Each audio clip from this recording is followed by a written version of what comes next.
The Earl of Brainton was a prominent figure in the arts in the Kingdom of Lancaster.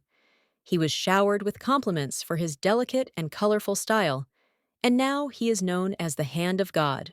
The girl says that now those who don't know him call him that. However, she believes that some of his works were actually his wife's paintings, and then she asks the gentleman what he thinks. His Majesty says he finds this interesting, but does not understand why Countess Brereton allowed her husband to get all the glory. The lady explains that Elton is the most powerful media company in the kingdom, owned by the Duke of Sussex, and she asks the gentleman to publish her husband's true story because she just wants her life back.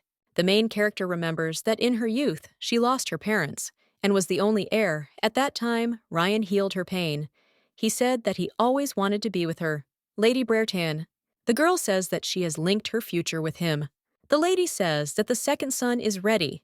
However, she understands that now he has difficulties with inheriting property and receiving the title. The gentleman asks what is the point of being a count, since he believes that every man should find a way to become famous. Hearing this, the girl thought that she wanted to fulfill all his wishes, because he always said that he did not understand what he did, because God does not love him so much. The main character even had to write his name on the pictures, with the hope that all the glory would go to him, and she did it so that he would be happy.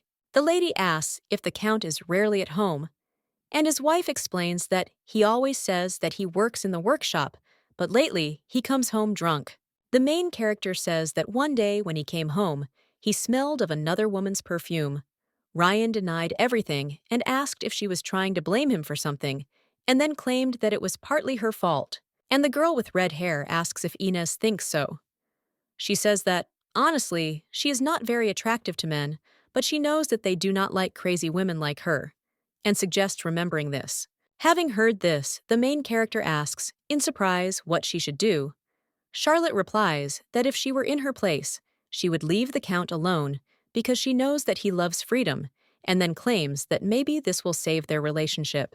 The main character thanks her friend and says that she really appreciates her advice. The countess, looking out the window, thought that 3 days had passed, but her husband still hadn't returned from the workshop. However, she was worried because she assumed that something might have happened to him or that he had a lot of work. Inez remembered that today was the day when their wedding anniversary was, but she understands that he is probably very busy, and therefore she will take him some food because she imagines his face when he sees her and thinks that he will be surprised. The main character loved her husband with all her soul because he was her childhood friend, and for her that was enough. So she thought until that time. Standing at the door, the lady heard her husband talking about what he would do if his wife found out about them. And the mistress was also interested in whether he would stay with her. At this time, the Duchess entered the workshop and saw her husband with his mistress. After what happened, Ryan changed his attitude towards her and tried to convince her. Otherwise, he asked for forgiveness because he believed that it was just a mistake and nothing serious. The count said that the man sometimes behaves like children, but he will sort everything out with Charlotte. And then he hugs his wife and says that she is his only Inez. At this time, the main character thought that she could not refuse him such a thing because she loved him very much. The woman wondered if it was strange that she was trying to understand, because Ryan had cheated on her because she was not good enough. She thought that if he tried harder, he could become famous. But the lady wondered if he would come back to her then. One day it happened, the husband came to Inez and said that she works very hard because he thinks that she helps him a lot, and then asked if she thinks that it's time for them to get a divorce. Hearing this, the main character was surprised because she had never been prepared for that conversation and had never even imagined it. Ryan tells his wife that she is no longer the Countess of Brainton, and then says that apathy, paranoia, hallucinations, and calls her a psychopath. He claims that it is time to end because they will come for her soon, and so at this point, he will say goodbye to her. At this time, Inez realized that she had to run because she couldn't let them lock her up. The main character doesn't understand how it all came to that, because suddenly she was hit by a carriage while she was running away. The girl thought that she had dedicated her life to her husband and given him her title, her glory, and even her life, and she had given him everything.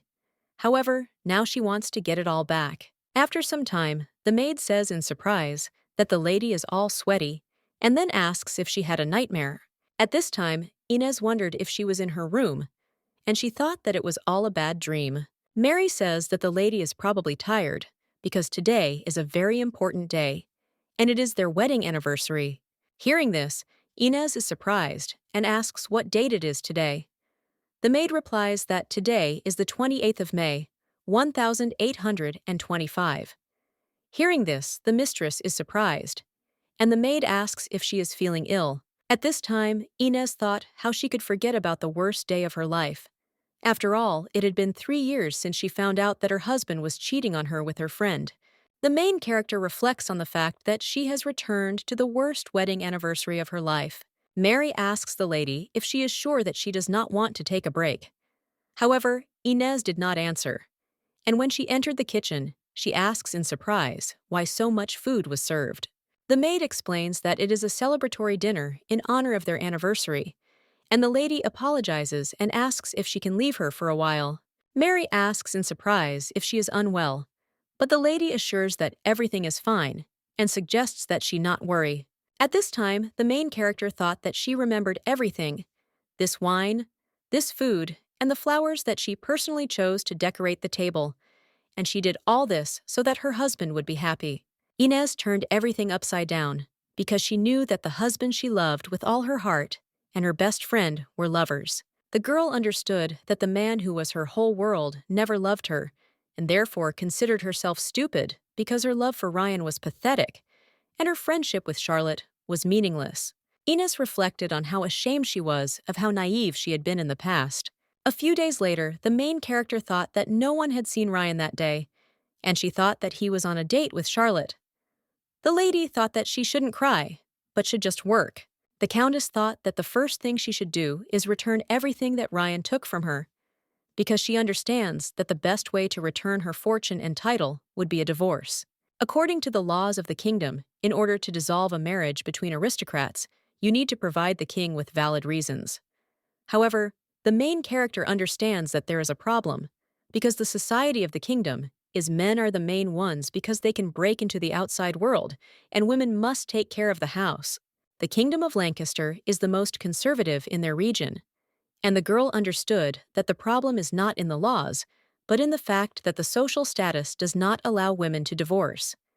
She assumes that it is possible to make a noise and not convince the king to understand her. Inez thought that she could make a scandal and does not understand why she did not think of it before. After all, she understands that the reputation of the artist Ryan is the result of drawing and exhibitions of her paintings. The lady thought that she could tell everyone that he was not a real artist who exhibited her paintings under his name. After all, she knows that her husband's abilities are ordinary and believes that these were never paintings by the hand of God. The girl thought that if she could tell the whole world about this, her life would change. At this time, the butler informs the lady that he has brought her a fresh newspaper. Inez thought that Elton was the most influential newspaper in the kingdom, and that Ryan had previously published her paintings there, and had thus achieved the title of the best artist in the kingdom. The girl wondered if she could somehow publicly expose Ryan through Elton. At this time, the husband comes into the room and says that he can't leave the house, and then asks if it's a shame. And then he takes the newspaper and asks if she looks for gossip in such an influential newspaper. And Inez asks if he finds it funny, and also wonders if that's all he's going to say. The lady wonders if he'll ask if prices have gone up, and then she claims that they're both enjoying this time. Hearing this, the man asks in surprise what she means. The lady explains that since she was ill, he has never appeared, even though his wife was bedridden. The husband screams and replies that it's all because the work turned out to be urgent, and then asks if she doesn't understand this herself. Inez says that she doesn't understand at all, and then asks what's the matter. Ryan says that he has something to talk to her about, and then asks if she knew that the New Year's ball this time will be held at the royal palace. New Year's ball. Every year, the royal family holds a banquet in honor of the new year, and the main character thought that this was a great opportunity to make a good impression on the royal family. After all, she knows that everyone wants to get there. The Earl says that this celebration is very different from the previous one. After all, the Duke of Sussex himself will be there. He is the younger brother of King Edward, and before ascending the throne, he was the right hand of the king and is now the owner of Elton. The husband says that the Duke also supports talented artists, and everyone sponsored by this man has achieved unprecedented heights.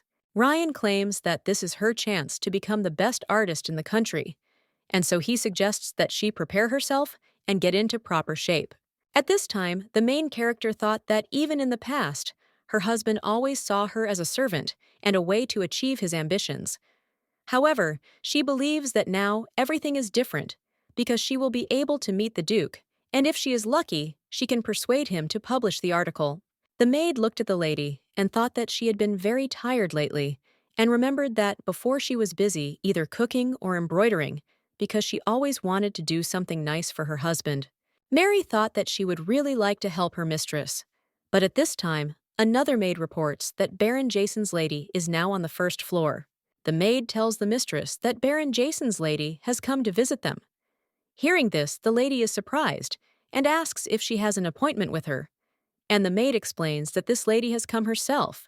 Inez understands that Charlotte has always acted in her own way, and even now she does not give in.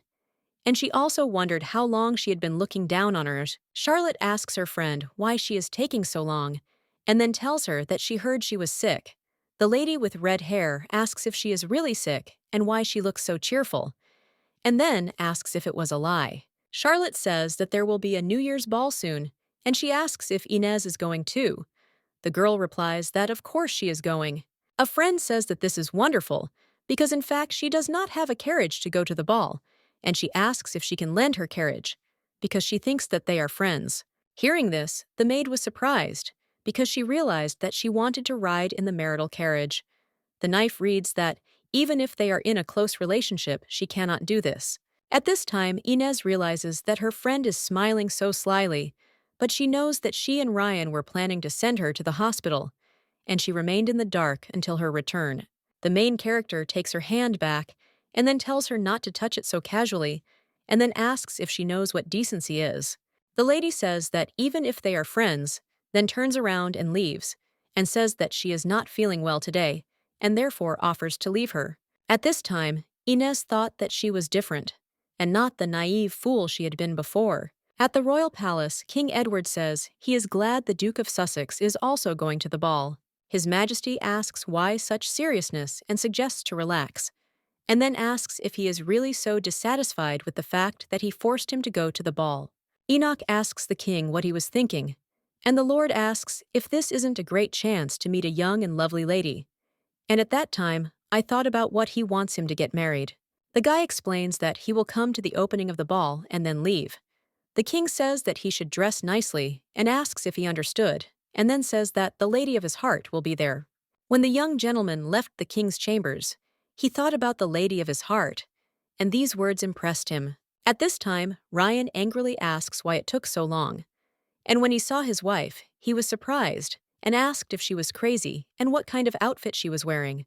Inez says she heard that everyone at the ball would be dressed up, but her husband insists that he was trying to be nice, and then asks if she was trying to embarrass him.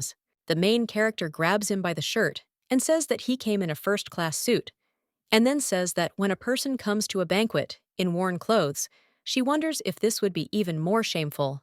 At this time, the girl thought that she had earrings given to her by her mother, and if she had not returned, Charlotte would have worn them. Inez thinks that she will rewrite her destiny. At the banquet, when Baroness Wickham saw Countess Brereton, she said with delight that they had not seen each other for a long time, and that she looked great. The other ladies also noticed that the Countess was very beautifully dressed, and thought it strange because she was always dressed in rags. And the lady in the red dress says that she heard that the Count neglected his wife, but thinks it is just a rumor. Charlotte asks her friend what her outfit is, and wonders if she thinks the solid color outfit looks better. At this time, the main character thought that this was a lie, because Charlotte always said this when she stood out in the crowd. And then she answered that she looked even more beautiful this way, because she really liked this outfit. And the Baroness complimented her.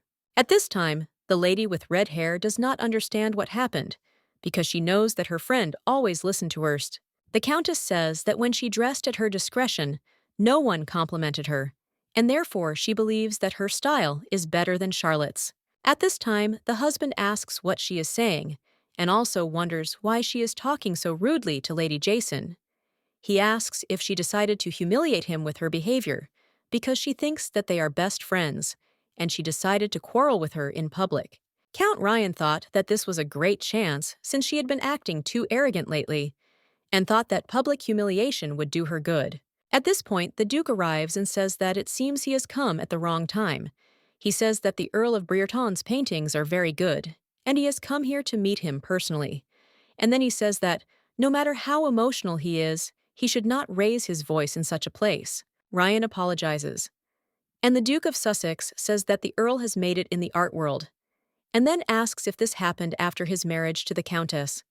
He claims that after the marriage, his wife stayed by his side and gave him her support, and thinks that today is a great day, and then asks why the unnecessary strife, and suggests enjoying the banquet. The gentleman asks him to forgive him, and says that he hopes that they will have a good time. The main character does not understand how this is, because she thinks that this is the first time someone has appreciated her efforts, and she is so touched that she is ready to cry. When the Duke went out onto the balcony, he thought that he could not help but show up at the ball, because these people were waiting for him. Inez greeted the Duke of Sussex. He asked the lady in surprise why she had come to see him. She replied that it might seem strange, and then asked if he knew why her husband did not paint portraits of other people. The gentleman wonders what she means by this. And at that moment, he thought that he had never heard of portraits painted personally by the Earl of Brereton, but he thought that such famous artists as he must have many orders. Inez says it's because he can't draw. The paintings of Duke Ryan Brereton are not actually by him. The Duke remembered that when he first saw the painting, he liked it very much. And the gentlemen were surprised and said that it was a new painting by Ryan, and did not understand how a newbie could paint such masterpieces. The aristocrat says that His Excellency the Duke of Sussex is simply enchanted by the painting. He says that such beauty is mesmerizing, and reports that according to rumors, to be more precise, he deserves to be called the artist with the hand of God. The lady reports that up to now all the paintings published in the name of the Earl of Brereton do not in fact belong to him. The Duke asks her in surprise what she means. Inez says that, to be honest, her husband achieved such fame thanks to another artist, and then claims that he is not a real artist. The gentleman says that if what his wife said is true, he wonders if it will offend the Lancaster art world. Then he asks if she can prove her words. The girl claims that she can, and then takes paper and pencil, and the man thinks that she is trying to draw a picture because her movements are so smooth, like water in a stream. And he understands that all this time she was hiding her talent. The lady announces that she is finished, and then shows her drawing and says that she was Ryan's artist. The Duke tells her to stop because he thinks she doesn't need to explain anything anymore. He says that it turns out that the Count stole her name, and that's why no one has ever seen the Count at work. The Countess says that if he painted in front of others, everyone would know his secret. And the man asks in surprise why she decided to reveal his secret. The main character replies that it is difficult for her to talk about it now, but she can say one thing: his reputation will not suffer, and she offers to tell her about his decision. The gentleman tells the lady to look out for Elton's advert next week, as his answer will be there, and then he comes closer to her and tells her that her hands are stained with graphite and offers to take a napkin to wipe them off before she goes inside. When the girl returned to the hall, her husband asked where she had been since the banquet was in full swing. Inez apologized and said that today she wanted to return to the mansion early and rest so he could stay, and she would go alone. Ryan says that since she wants it that way, he can go home and relax, and then asks if she understands that this is a social life. When the girl was left alone, she thought about what she had done and talked to the Duke of Sussex, and she really wanted him to accept her proposal. A few days later, a reply came from His Excellency. It was quite unexpected and very bold, because the newspaper had written that 3 nights ago he had not forgotten their conversation and wanted to discuss her gift in more detail, and therefore would be looking forward to their meeting. At this time, the gentleman thought that if the Countess was right, then this was tantamount to betraying the empire in the world of art, since he believed that it was almost impossible for women and commoners to make a name for themselves, and he understood that it was wrong to abuse their fame. The Duke wondered if he didn't know about it. However, he thinks that her abilities are simply incomparable. The butler informs the gentleman that the Countess of Brereton has come to see him, And he thinks that if it is all true, it will be a sensation, and then suggests that she come in. The main character greeted His Excellency, and he asks how she is feeling. The lady replies that thanks to him she is doing well, and he suggests continuing their conversation. The guy says that he thinks it's a bit strange, because it's very difficult for an artist to hide his work process, because if his wife was the one drawing, then it's understandable why he refused to draw in public. The gentleman says that the dubious behavior of the Count is not a reason to trust her. And at that time, he thought that if what she said was true, then measures must be taken immediately. After all, for this the help of the Countess is needed. The Betrayal family occupies a high position in the empire, but their help will not be considered a political game, but simply all this will be difficult because there is another reason. Inez says that he is a very kind person, and she knows that he cannot help her, and therefore she wants to offer a job from which no one will suffer. Hearing this, the Duke was surprised, and the girl said that he was Elton's owner and a journalist, and then said that she wanted to completely destroy her husband and become an independent woman. The gentleman says that, of course, it is quite an interesting story, and then asks if it would not be better for her to talk about it with her husband. He says that if she wants to write an article about it, there must be a good reason. The guy asks what she is trying to achieve by exposing him. The main character explains that she is someone to him because her husband has another woman, and that woman is her friend, Charlotte Jason. And then she claims that these two betrayed her. And as His Excellency knows, it is difficult to win a divorce case in this country due to infidelity. At this time, the girl thought that her life was wasted, and all for him, because she tried to make everyone know the name Betrayal. And then she says that she wants to return everything that rightfully belongs to her.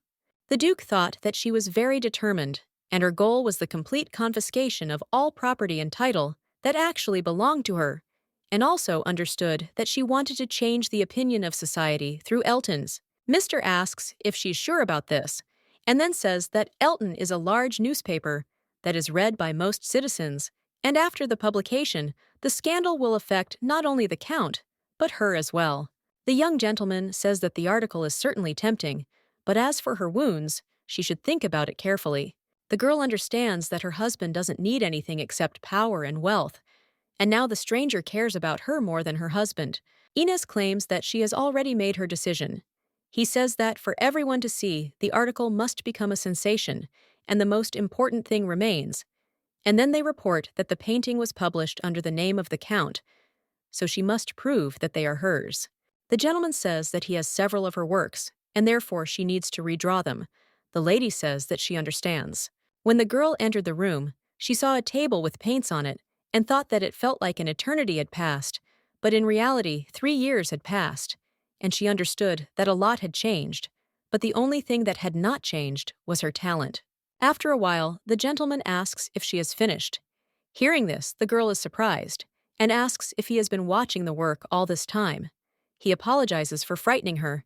Inez explains that there is still a little time left, and the guy tells her not to worry about it because he believes that only a fool would not believe his own eyes, and therefore wishes her a promising future.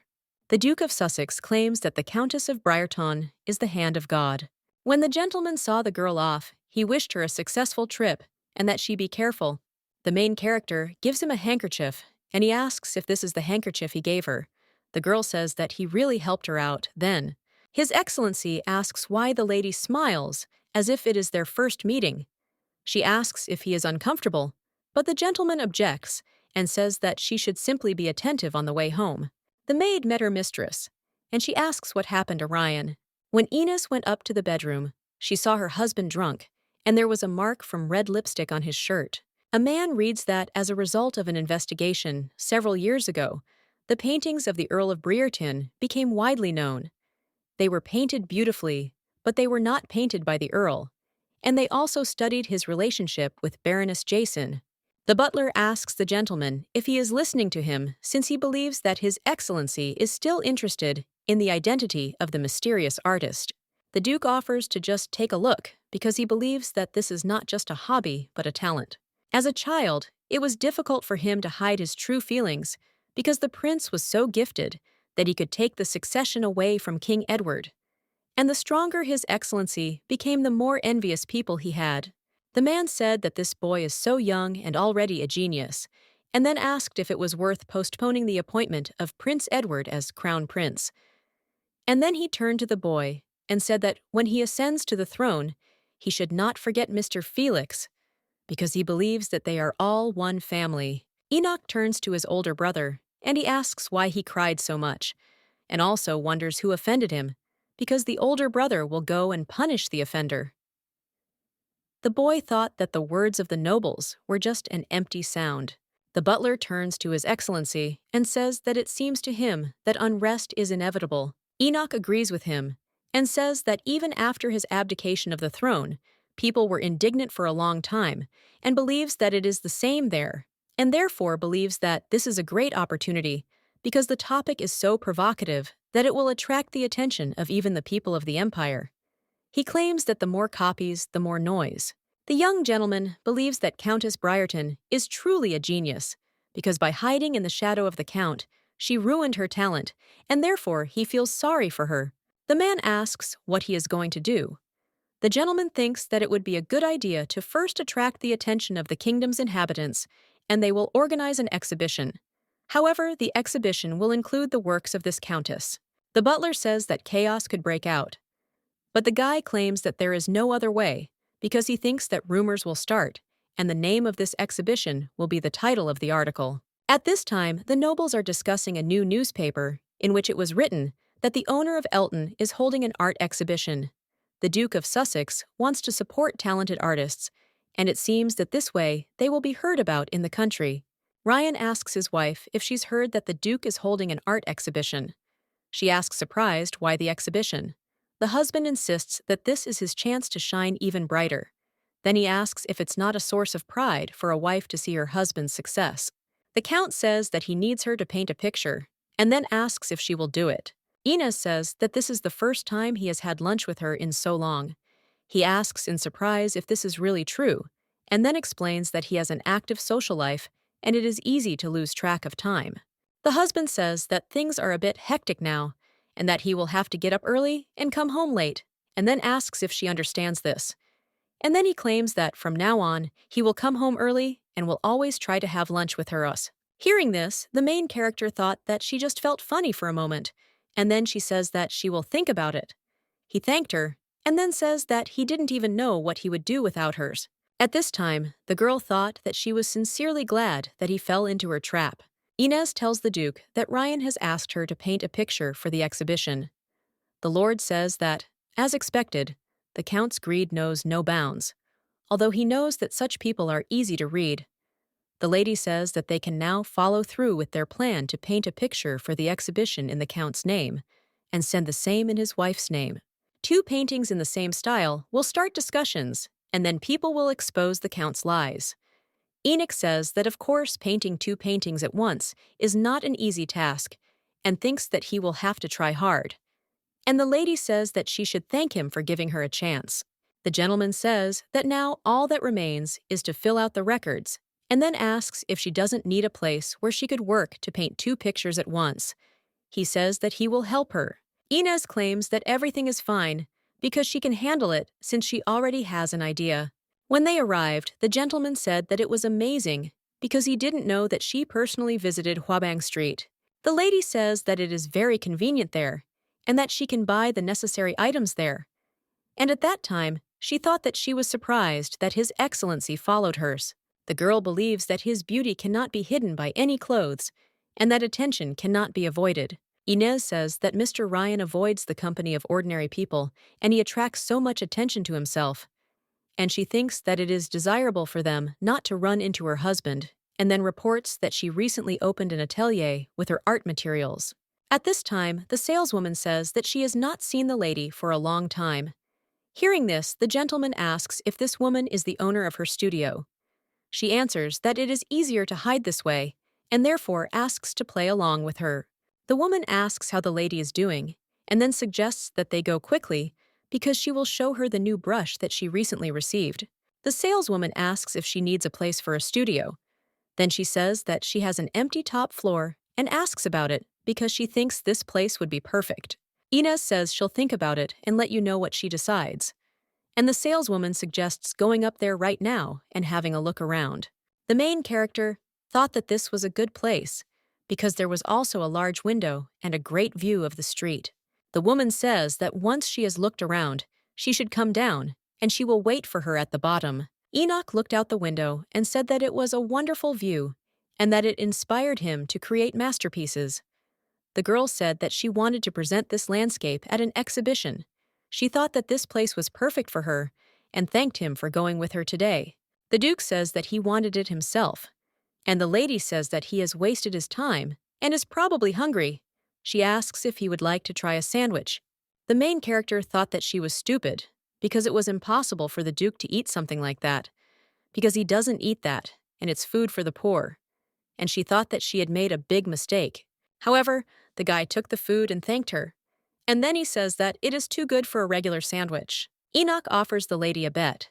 He explains that if she achieves her plans and returns everything that is rightfully hers, then she must treat him to dinner.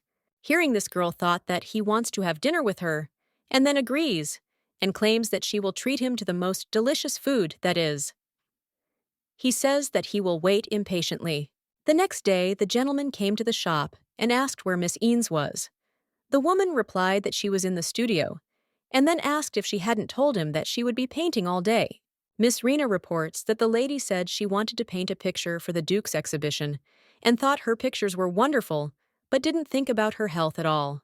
The woman asks the gentleman what kind of relationship he has with her. She claims that he comes to her almost every day and then asks if he likes Miss Eanes. He only smiled in response. And at that moment, he thought about whether it really looks like that and thinks that he should be extremely careful, because if it comes out, there will be a lot of problems. When the girl saw him, she got scared and then asked why he was entering so quietly, and then suggested to come closer. He explains that he knocked twice. Inez apologizes and says that sometimes she doesn't hear anything around her when she's drawing. The gentleman says that it means she's very focused on her work, and then says that he bought some food and asks if she wants some. Enoch showed the girl the sandwiches and said that he thought she liked them very much, and that's why he bought them. She thanked him and explained that it was the first time someone cared about her like that. The lady says that she has almost finished the painting and asks if he wants to see it. She thinks that it would be nice if he could evaluate her work right away. The gentleman says that he would be glad to see it first. The girl says that the painting will be exhibited under her name, and then shows the second one. The guy says that it looks like a series of landscapes. She explains that she painted it like that on purpose, because they are similar, and then everyone will guess that the author is the same. The Duke says he can tell her plan worked. She says she's glad His Excellency liked it. The gentleman asks if he can take the finished painting, but the lady objects and says that she must take it home first because she thinks that maybe her husband will like it and change his mind. Hearing this, the Duke thought that she was still holding on to her husband and believed that at least she hoped to receive words of approval from him for her talent. When the main character arrived home, she asked Mary to move all the things to her room. A few minutes later, her husband's carriage arrived, and Inez asked in surprise if he had just returned, and at that moment she felt that he smelled of a terrible smell of alcohol. The wife tells him that she has finished a painting for an exhibition, and then asks if he wants to see it. He says that she knows and wonders why she would ask about such things, and then tells her that he trusts her completely. Ryan says that if she doesn't mind, he will drink at the mansion. On the opening day of the exhibition, which took place in the royal palace, many aristocrats arrived. They understood that no matter how many paintings were brought, only the worthy ones would be chosen. The head of the Royal Society of Arts, Marquis Usher, wonders why there is so much noise there, because this is a pavilion where paintings by the best artists of the country will be exhibited. The man invites him to go inside and look around, but the gentleman doesn't understand why there is such a fuss there, and then asks what's going on. The gentleman explains that a painting by the Earl of Brereton was on display and invites them to look at it for themselves. Then he asks if he thinks the two paintings are similar. At this time, the main character was surprised because so many people came to this exhibition. She does not understand how she can now get to the center of the hall. Suddenly, the lady heard talk about her having painted a similar picture, and the gentleman thought that there was only one author in these works, and they did not understand what the countess was thinking about. At this time, the young lady thought that this is what she had been going towards for so long, and she thinks that it is quite difficult to receive so much attention because her life has changed in contrast to the past, and now she is happy with everything. The Duke of Sussex asks the Countess if she has arrived, and then kisses her hand and says that he is very glad to see her. Seeing this, the lords thought that they were so close. And at this time, the main character says that it seems to her that he has attracted enough attention to himself and considers him brave. The gentleman suggests that she go because this exhibition is for her. The Duke asks for a moment of attention because he wants to introduce Countess Inez Briarton, and then informs them that she is the author of the decoration of this exhibition. After all, she is an artist, and she is the hand of God. The aristocrats were surprised to hear this, and the lady asked if Countess Briarton had painted the picture of the Count. Charlotte approaches Ryan and offers him to look at the newspaper, and then tells him that it says something terrible. He asks in surprise what is going on, and when he reads that there are two paintings of similar style at the Duke of Sussex's art exhibition, I confirm that the Earl of Briarton is a fraud. Ryan asks in surprise if Inez has submitted another painting under her name, and Charlotte asks in surprise what he is doing since it is tabloid and almost the entire city has read the news. The Count doesn't understand what the hell is going on and thinks that it most likely needs to be fixed. And then he ran to the exhibition. The nobles were surprised when they saw him because they did not understand how he had the courage to come to this place. Ryan screams and turns to his wife and asks how this happened. He asks if she understands what she is doing, because she believes that everything he wanted has collapsed because of him. The main character claims that all he wanted was to take the glory for himself, and then says that she no longer wants to draw for him. The man was surprised to hear this.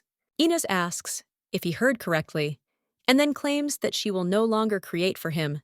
She asks how long he plans to use her like a parasite. At this time, Count Briarton thought that this was a mistake, because his wife had changed a lot, and then screaming, he asked what all this meant. When the man saw the Duke of Sussex, he greeted him, and the gentleman says that he is glad to meet him, because he is a familiar face again. He claims that at his art exhibition, no one is allowed to harm others, and he neglected this. The gentleman says that this could cost him his reputation. Hearing this, Ryan thought that the article was published by the Elton newspapers. Inez suggests that her husband return to the mansion, and then informs him that a letter about the dissolution of the marriage will soon be sent. The newspaper wrote about the divorce process of the Earl of Briarton, and about the fact that the Countess decided to change her life. And everyone was also interested in who the artist really was. After reading this, His Majesty says that such funny things are happening to them, and then asks Enoch if he is really ready for something big. The Duke asks if that's why he called him here. He replies that he's just surprised that his brother is interested in a woman because he didn't know he was interested in the opposite sex. The king says that the Countess of Briarton has not been seen in society since her marriage, and he thought that her life was a fairy tale. And then he asks if it really was that serious. His Majesty says that he is curious whether it is worth visiting this exhibition. Enoch asks him to stop, since it is not easy without him.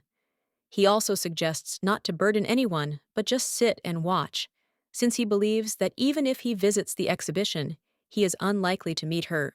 The Duke informs her that she is currently engaged in divorce proceedings with the Count, and then asks His Majesty the Emperor what his verdict will be.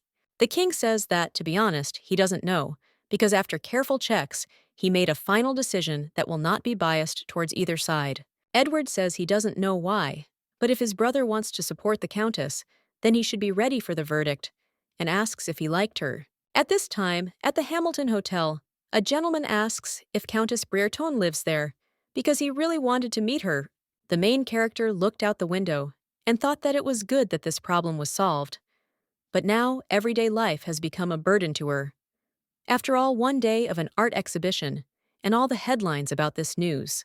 The girl understands that Ryan is playing the victim, but according to the news from Elton's newspaper, his excuses are worthless, and she would really like to drive him out of the mansion.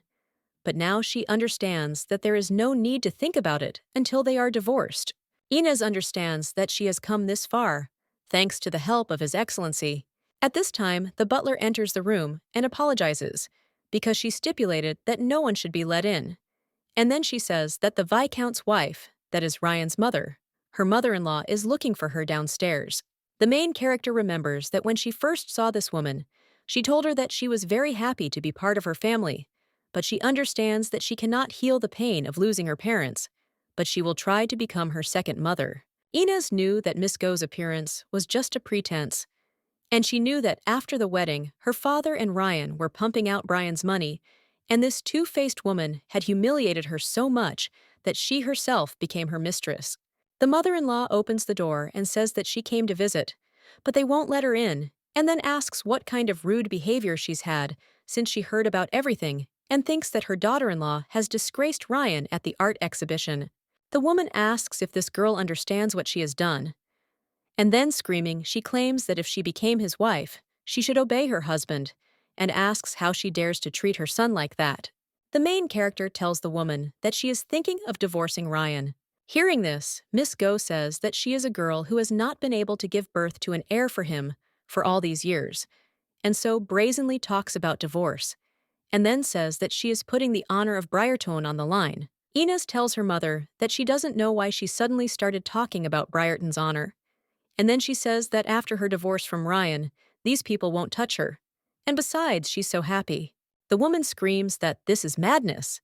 And the girl says that regarding the children, this still needs to be clarified because Ryan has a partner with whom he spent an infamous number of nights together.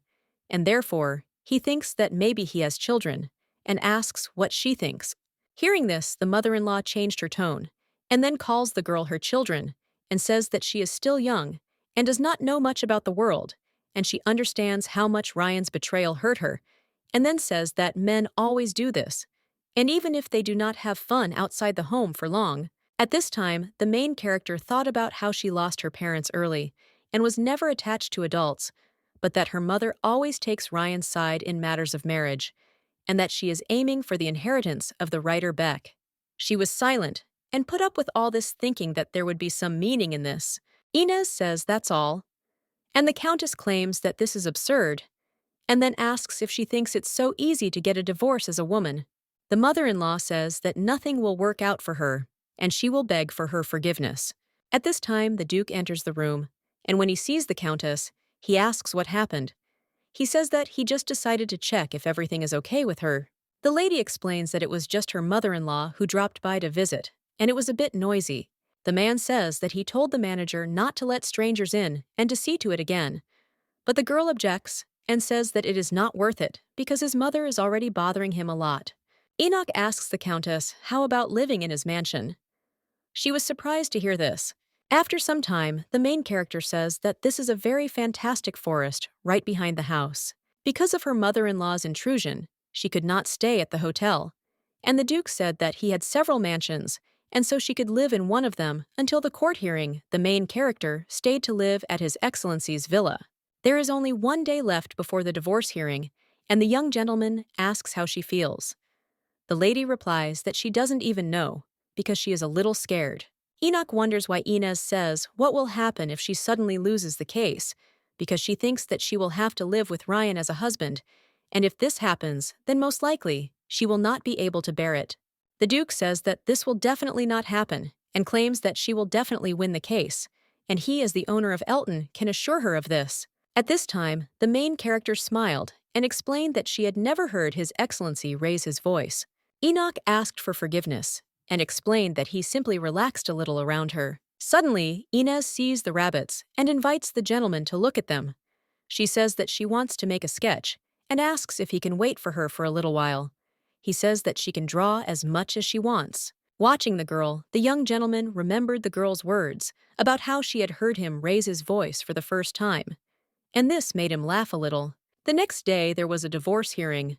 The king announces that the hearing of the divorce case of the Earl and Countess of Briarton is about to begin. Then he invites everyone to take their seats in the hall. His Majesty proposes to hear the side of the Count, who objects to the dissolution of the marriage. Aristocrats say that Earl Briarton tried hard. In order not to lose the case, he hired a divorce specialist, Viscount Turner, and his services are very expensive. The Viscount says that he thinks the whole thing is a bit strange, since her husband stole her paintings and became famous, and then asks if that is why she is asking for a divorce. He thinks that this is the Countess's argument not supported by any facts. His Majesty says that he also heard that two rather similar paintings were presented at the exhibition. Turner says that the Earl and Countess had been painting together for quite a long time, and in the process, of course, the style of painting could have become similar, embarrassing the art world in the kingdom with false accusations and trying to dissolve the marriage as a woman. The Viscount believes that the reputation of the court and the Count is all in order to drag them through the mud. At this time, the Duke thought that the audience's reception was not as warm as it seemed, but he understood that it was not entirely clear whether the theft had taken place or not. The king proposes to hear the Countess's side. McDowell says that he is the Countess's lawyer. The women were surprised to hear this, because they understood that he was still very young, and it seemed that the head of the family had not yet managed to find a suitable lawyer for the Countess. At this time, the main character thought that, although he was very young, she was also surprised at first. 2 years ago, Viscount McDowell had not yet shown as a lawyer, but in the future, he was called the first lawyer of the Kingdom of Lancaster. Inez realizes that if Ryan's plan is just to hire a very expensive lawyer, then she already has information about the future. The man announces that the lawyer's speech is beginning, and then says that the opposing lawyer claims that the Count and Countess worked together for a long time, as a result of which their drawing styles could become similar, and then asks if this is his statement. The Count's lawyer says that's exactly it. McDowell asks everyone present to look at it, and points to the couple's paintings from the exhibition. Then he asks the Count if he can describe the process of working on the painting, the street of workshops. Ryan says the work captures the colorfulness of the workshop street, and he tried to create transparency by controlling the concentration of paint so it doesn't build up in thick layers. At this time, the main character thought that her husband does not understand drawing at all, and believes that he says this on the advice of his lawyer. McDowell asks if he worked on the paper dry in this way to avoid streaks. Ryan says that he did. Hearing this, the lawyer asks if that is strange, and then says that this painting was painted wet on wet. The lawyer asks if he sees that a technique is being used that allows for a soft blurring of the boundaries of objects, and he wonders if the Count is unfamiliar with the process of writing a street in the workshops. Ryan asks him, screaming what he's talking about, because he thinks it was just a slip of the tongue.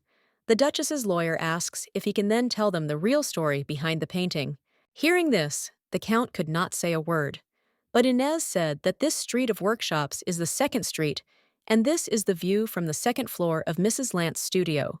The woman's lawyer says that, as everyone can see, the Count does not have any information about this work, and he claims that he painted this picture, but does not understand why he is so confused. Viscount Turner addresses His Majesty and says that his client is very worried about the divorce department and therefore asks for understanding as his evidence may be somewhat inconsistent.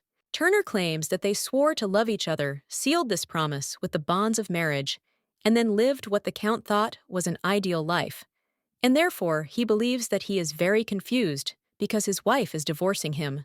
McDowell says he wants to get away from those emotional stories and make everyone in the audience sympathize because he knows that's his trick. Turner turns to the Countess and says that he understands her because after the wedding, the Count could not remain as faithful as before, and then asks if not all men have an inevitable social life. The Viscount says that women quickly become lonely, and at the same time, the Count was often absent and probably disappointed, and then asks the lady how she can resort to perjury. Hearing this, the main character does not understand how he can talk about such things because she has experienced all her regrets and anger. Turner reports that in fact the Countess herself did not want so much fuss. He turns to His Majesty and asks to remove the case from consideration and leave the spouses together. Inez couldn't stand it and said whether this is the social life he was shouting about, and then asked whether it was about loving one and being with another woman. Rayon, surprised, asks what she is talking about, and Inez shows him today's newspaper and tells him that in this issue, her husband is accused of immoral behavior with clear evidence. At this time, all the aristocrats who were in the hall were given newspapers, and they read that this woman was Charlotte Jason, and they thought that it was not surprising that they became such friends. The lady says that the whole point is that the lawyer's speech showed that the artist with the hand of God is the countess. Inez says that the ideal family life they were talking about initially did not exist because she knows that her husband only needed the title and reputation of an artist. Hearing this, Ryan screams and objects, saying that this is the delirium of a crazy woman. His Majesty says that he has listened carefully to both sides and thinks that if the non-obvious facts are set aside, a decision can be made regarding their case, and then proposes to do so. The king says that the count and countess will now redraw the street of workshops. Hearing this, the count objects, and the king says what you won't do for a fair court decision. A few minutes later, His Majesty says he wants to begin the authentication, and then the couple began to paint their own picture. The king says that before the test, he wants to ask the countess a question and is interested in whether she really wants to divorce the count, and also whether her goal is to restore her good name and right to property if he guarantees it to her in the name of the king. The gentleman asks if she will agree to continue living a married life with the count. The lady replies that not at all, and when he proposed to her, she thought that this marriage would make up for everything that was missing in her life and give her the family that she did not have. Inez says that she believed that the count would help her forget her worries because she would no longer be the sole head of the family, but now she has realized that marriage is not what will complete her life. The girl says that this feeling when she is noticed and these meetings with countless people. And then she says that she does not regret at all that she started the divorce process because she does not want to return to the past. Inez says that for her, this is the moment of finding a second life. His Majesty says that he understood her, and then reports that based on an investigative experiment to determine the real author of the Street of Workshops, and having heard the speeches of both parties, he issues a verdict that from this moment, the marriage of the spouses, Count and Countess, is declared dissolved. The king says that the title of the Briarton family, which belonged to the former husband Ryan Gott, is returned to Inez Briarton and is not subject to appeal, and this declares the matter closed.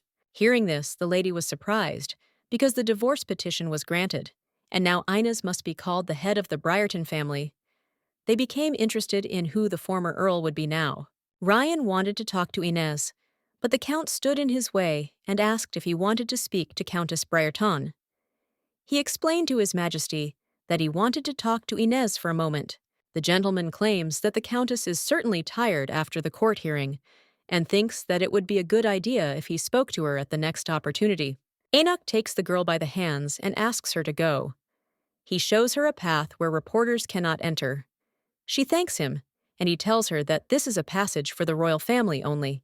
At this point, the king tells her to thank the Duke of Sussex, as he had begged her to let him use this passage, and then he tells her that the courage she has shown today is quite remarkable.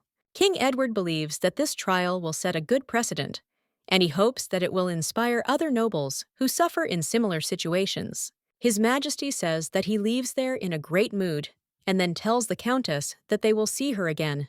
Enoch asks the countess if she is okay, and then says that His Majesty has always been something of a prankster. At this time, the main character thought that she had just regained the title of head of the family, and that the nightmarish past would never return. And then she turns to His Excellency and thanks him. The gentleman asks her in surprise why she is crying. She replies that it is because she is very grateful, but he claims that she did everything herself and asks if it is worth shedding tears on such a happy day. When the Duke touched the girl, he said that her forehead was burning. Inez said that her head was spinning a little, and suddenly she fell to the floor. Enoch asks in surprise what's wrong with her. And when the girl woke up, she thought that she was so awkward, but her heart was calmer than ever. At this time, Charlotte says that Inessa is a crazy girl who thought that she would calmly endure this. And then she claims that she will not take away everything from her until the last. When the main character woke up, she realized that this was her room in the estate, and she became curious about what happened in court and thought that it was all a dream. The maid asks the lady if she is awake. Inez screams and says that she does not remember how she got back to the estate, and then asks how the trial went. Mary replies that she won in court, and now she is the rightful head of the Briarton family. And then she says that from now on, she will call her not Countess, but Madam. The maid says that His Excellency the Duke of Sussex has driven her to the estate, and they must throw a reception in honor of her return of the title. and so she understands that there will be a lot of trouble. Mary tells the lady that she received a gift from the Duke, and it was a basket full of flowers. The main character thought that when they first met, she painted a still life with the same flowers, and she thinks that he is really very attentive, and his handwriting is beautiful. The Elton newspaper wrote that the divorce case of the Earl and Countess of Briarton ended in victory for the wife, and that in fact the hand of God turned out to be Inez Brereton. When the girl read the newspaper, she realized that this article described in detail everything that happened yesterday in court, and she believed that His Excellency had made a lot of effort. The Countess thought that she too should clean up some things. Ryan screams and asks what they are doing, and who allowed them to show up in his studio. At this time, Inez comes in and says that of course she allowed it. Seeing her, the gentleman kneels down and asks her to think again, and then says that he was an idiot and simply did something stupid. The man does not understand how it was possible to turn away from such a good wife as she is, and therefore believes that he deserves to die, and then asks to give him just one more chance. The main character asks if he knows that this studio was made just for him, starting with the smallest pieces of furniture and wallpaper and down to every tube of paint.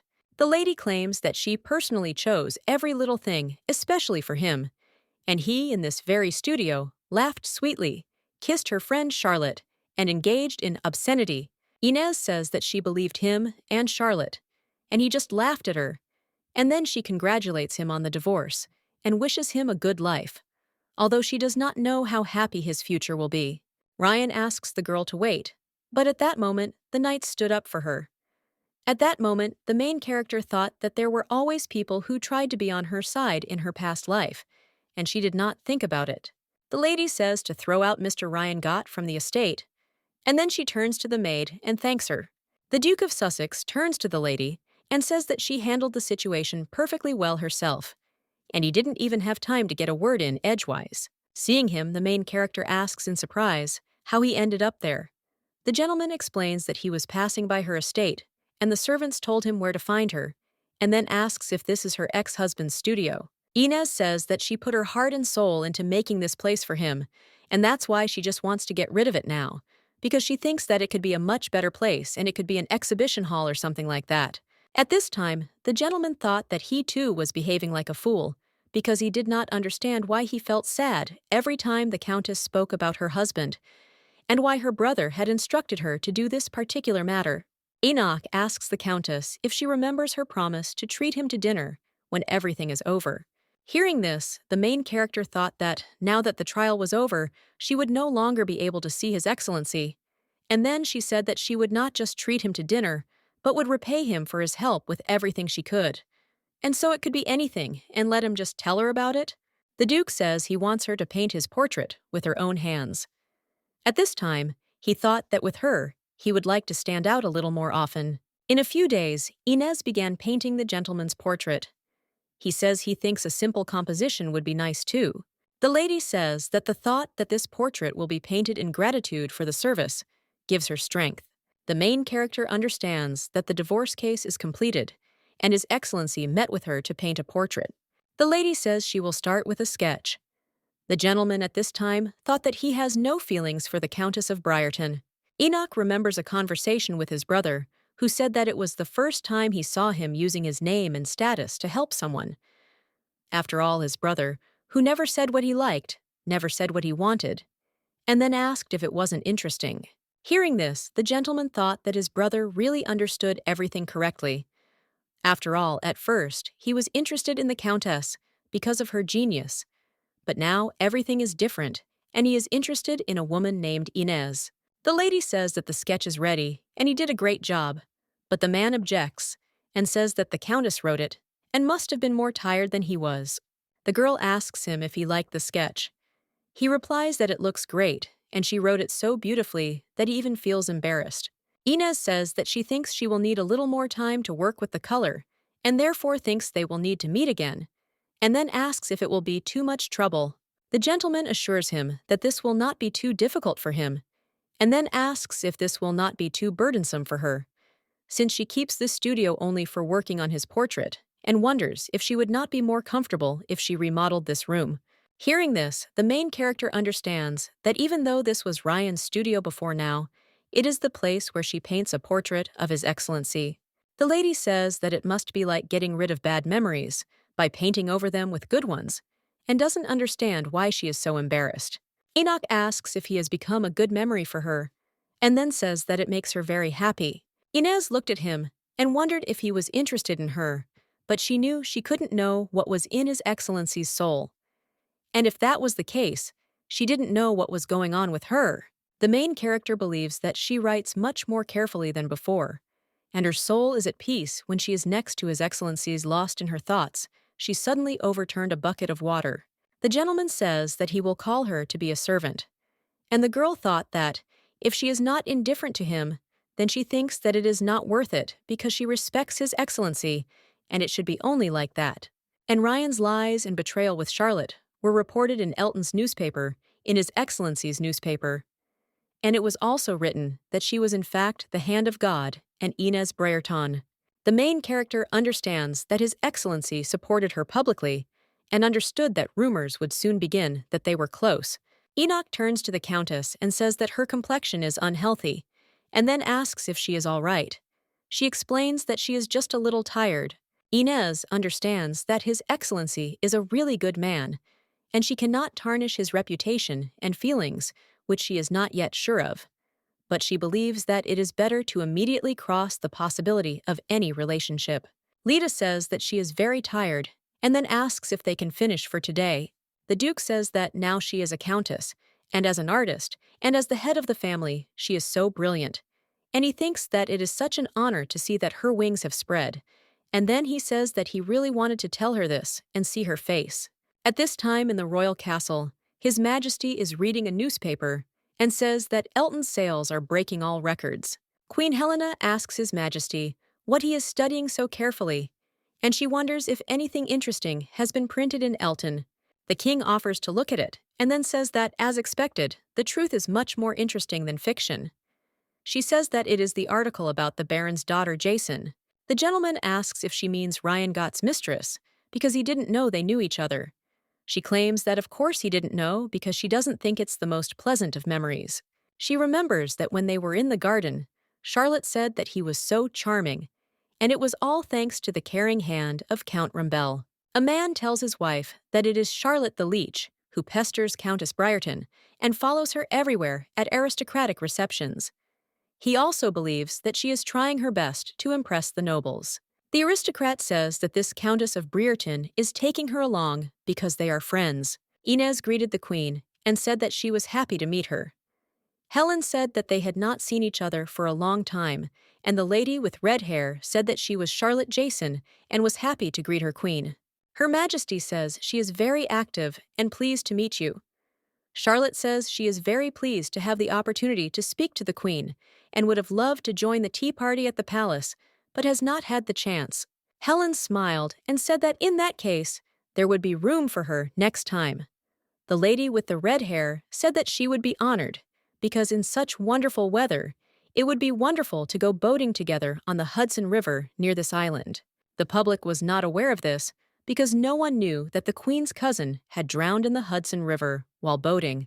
Her Majesty thought that it was still unpleasant for her to hear a reminder of this, and then said that if she often appeared in society, she would hear all sorts of things. Helen says it's wonderful that Countess Brereton did this, because she seemed very quiet at various meetings and receptions. The king says that Enoch also helped her, and he believes that they still have much to learn. The lady says that in the end, everything turned out well, and she is going to invite the Duke to dinner. The Queen says she has news, and she thinks the Duke of Sussex will be interested to hear about it. Her husband backs her up and says he thinks it will be wonderful. Countess of Brereton arrived for tea at Baroness Wickham's country estate. She thought that this was the first social event she would attend since her title was restored, and that she would have to show her fortitude even after such a scandal. The main character overheard a conversation about how it was the Duke who discovered and helped develop the talent of Baroness Brereton. And another lady says that he must be amazingly insightful because he owns the Elton newspaper, and then says that who would have thought that it would become the largest publication in the kingdom. The young lady thought that if you look at it that way, There was even a scandal in the royal family regarding the succession to the throne, and His Majesty, whom she personally met, showed only the makings of a businessman, and she could not even think about it. After all, it was as if he was deliberately trying to renounce the throne. The butler reports that among the invited guests today, and at this time, Inez thought that it was time for her to come in. The countess says she hopes the baroness has had a good chew, and then says it's a bit awkward to be there after such a long absence. The baroness objects and says that they are very happy to finally see her, and thinks that she must have experienced many difficulties during this time. The butler approaches the lady and says that he asks for forgiveness, and then reports that one young lady made a scandal outside in order to be let into the estate.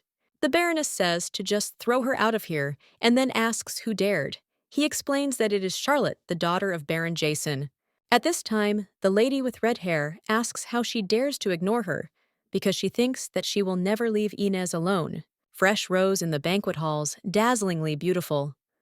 Charlotte Jason is exactly how she was seen in society. Charlotte believes that this place was hard-earned for her, and she did not think that anyone could take it away.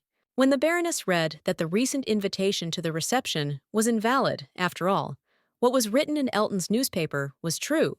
Charlotte understood that invitations to banquets were being cancelled one after another, and Ryan had disappeared. She believes that her life is falling apart because of this scandal, but she had offered so much effort to get into high society, and Inez was that girl, and it was all because of her. The lady with red hair thought that she needed to meet with Inez. The guard says that the owner told her not to let her in. Charlotte, surprised, asks what's wrong with Mary, and then says that she is her owner's best friend and claims that she told her to always let her in. The maid explains that the mistress has changed her instructions, and then says that if she is looking for a meeting with her, then she should arrange an appointment by letter. The Baroness asks why she should be given such honors if she just wants to see Inez. Mary screams and explains that she has to do it because it is the basics of respectful behavior. After all, she knows how many times the mistress has fussed over her as a friend, and she can even express gratitude to her. Charlotte asks what Inez did for her, and then asks how dare a servant teach her manners. Mary says that she thinks there is no point in continuing the conversation and suggests that the lady leave. And then she reports that the mistress has already left for Miss Wickham's estate, where she was invited earlier. Charlotte was surprised to hear this, because it was the same Mrs. Wickham who had cancelled her invitation as soon as the scandal broke out. However, she thinks that it doesn't matter, because Wickham and Inez are together now. The lady thought that she knew Inez well, and would tell her that Ryan seduced her, first climbed under her skirt and all that, and this fool would immediately calm down. Charlotte thought that if Inez accepted her again, this time, she would spread such disgusting rumors that she would not be able to save her reputation. The Baroness says that she did send Charlotte a letter in which she clearly cancelled her invitation. The butler claims that the letter was definitely delivered, but she claims that she wants to see the Countess of Briartone. Hearing this, the Baroness was surprised and ordered her to be removed from there immediately, since she considered it rude. Inez says that because of her mistress Jason made a scene at her estate in front of everyone, and therefore would not want people to talk about her because she said that she wanted to see her, and then offers to let her do it and release Mistress Jason. When Charlotte entered the house, she thought that Inez had let her in, and that she had walked all the way there, and considered her friend a naive fool who could do nothing without her. Charlotte thanks the lady for agreeing to meet with her, and then says that she believes there was a misunderstanding between them. Inez suggests discussing everything in order, and they will start with correcting the names. And then she says that they are titled aristocrats, and therefore will politely call her by her title of Baroness. The main character invites her to sit down, since this is a tea party that she so wanted to attend. Charlotte says that if you think about it, she has now got her title back, which means she will soon be happy. Lady says that is quite possible, because she believes that there are limits to what a representative can do. The Baroness says it's hard to imagine how she could find time for tea with her busy schedule. Inez says she's very grateful for the invitation and hopes they'll see each other more often in the future. The lady turns to Viscountess Fildette and says that she heard that her father recently opened a ceramics importing business. Alia D, with black hair, asks, in surprise, if this news has reached her. The Countess replies that, Of course, it is because she has heard that the scale of the enterprise is quite large, and therefore she hopes that they will give the Briarton family the opportunity to invest in it. The Viscountess enthusiastically says that they would be immensely grateful if she decided to invest in their enterprise, and then asks if she heard that the Duke of Sussex took part in the last meeting of the House of Lords. At this time, Charlotte thought about everything they were talking about, and if it were like before, then she would be at the center of the discussion and not someone like Inez. The Marquise says that this is exactly how it was last time, and upon hearing this, the girl with red hair throws her cup of tea on the floor. The hostess asks Mrs. Jason what she allows herself to do, and Charlotte screams and explains that they are pretending that she does not exist for them, and then turns to Inez and claims that she told everyone to ignore her and talk about things that are unfamiliar to her. The Countess says that she has no idea what she is talking about now, Baronessa, and then asks why she would act so childishly, because even if this nonsense is true, she asks if those who are here have any reason to listen to her. And at that moment, she thought that this is funny. Inez says that the reason she took the center stage so quickly was because she was introducing her to her personal acquaintances and didn't realize that it was only possible in conversations about topics she knew something about. However, she didn't want it to be that way. The Countess says that she knows that her friend lives in a world as unfeeling as she was when she had an affair with her husband, and then claims that it would be good to pretend sometimes. The landlady says that she let the Countess of Briarton in out of kindness, and then says that her appearance here today is in itself a disappointment. Charlotte says that this is not what she meant, but the Baroness does not want to hear her anymore and orders Jason to be taken out of her house. Charlotte turns to Inez and says that she will see more because she will not destroy her. The owner says that she doesn't understand what kind of person this is and thinks she's crazy. Mary asks the mistress if she is back yet. Inez asks if she was very late and made her wait, and then asks the maid why she is so upset. Mary asks the hostess for forgiveness and explains that during the day, Mrs. Charlotte came to her looking for her, and she insulted and drove her away. But she believes that this lady was a friend of the hostess and therefore asks for forgiveness for being so impolite, and then says that she will accept any punishment. Hearing this, Inez hugged the maid and said that she should ask for forgiveness because she believed that the person who cared about her so much was very close, but she did not notice and spent her life trying to keep up with the attention of other people. The main character says that her deeds were the most important thing, and she is so stupid that she couldn't even properly thank those who were always there and supported her. The maid informs the mistress that during her absence, she received a letter. Hearing this, the lady is surprised and asks from whom. She replies that from the Duke of Sussex and from His Excellency. The king asks his younger brother what he is thinking about, so much as if he is not talking to him. He replies that it is nothing special, but the master doubts and claims that it does not look like that. Enoch explains that he said that it was nothing special, and then asks why he is picking on him, and also asks if he wants a specific answer. Edward smiled and said that he even talks to the king like that now. The guy explains that this is a private conversation, and therefore believes that now he is just a brother to him. His Majesty asks why his brother is so sensitive, and then asks if it is for the Countess of Briarton. Enoch says that there is nothing wrong with that. The older brother asks why he is so unhappy then, and whether it is because the recipient did not respond to his passionate letter. And at that moment, he thought that he wanted to tease, but it seems that is how it is. At this time, the guy thought that during the last meeting, it seemed that the Countess was uncomfortable being with him, and although the portrait was only a reason for the meeting, the Countess could refuse to paint it at any time. The young gentleman understands that if this happens, then seeing the Countess will become much more difficult. At this time, the Queen comes to them and then asks for forgiveness for being late and asks if they discussed anything interesting. She also asks what they talked about. The king explains that they were talking about the Countess of Briarton. Helena says that, lately wherever you look, everyone is talking about the Countess. Then she turns to the Duke and says that she has a big favor to ask of him, and asks if he will do her a favor. Her Majesty says that soon, she and Calderoff will organize an exhibition on international exchange. Calderoff. The country had been at war and making peace with Lancaster for a long time. historians called the longest war the Hundred Years' War. At the end of the Hundred Years' War, the countries exchanged delegations to establish friendly relations. The King of Lancaster, who participated in the conclusion of peace, was a great admirer of art. Lancaster therefore quickly became a place where artists interacted under the auspices of the royal family. This was the beginning of international exchange exhibitions. Of course, now they have turned into a field of hostility between two states, about which country will show itself better at the exhibition. The Duke says that, as far as he knows, there have been no exhibitions in recent years, and he wonders if there is any reason to hold one this year. The Queen explains that in the eyes of other countries, although the last generation has become a little less noticeable, Lancaster still remains a conservative country relying on the aristocracy. Helen argues that the world is changing, and the times of closed doors and closed discussions are ending as the era of the young and ambitious is coming. Her Majesty says Lancaster needs to change its conservative ways in the face of this new era, and she believes the International Exchange Exhibition will be a great place to demonstrate this. The Queen says it will be a cultural event that will shake up the whole country, and that is why she is counting on Elton's help.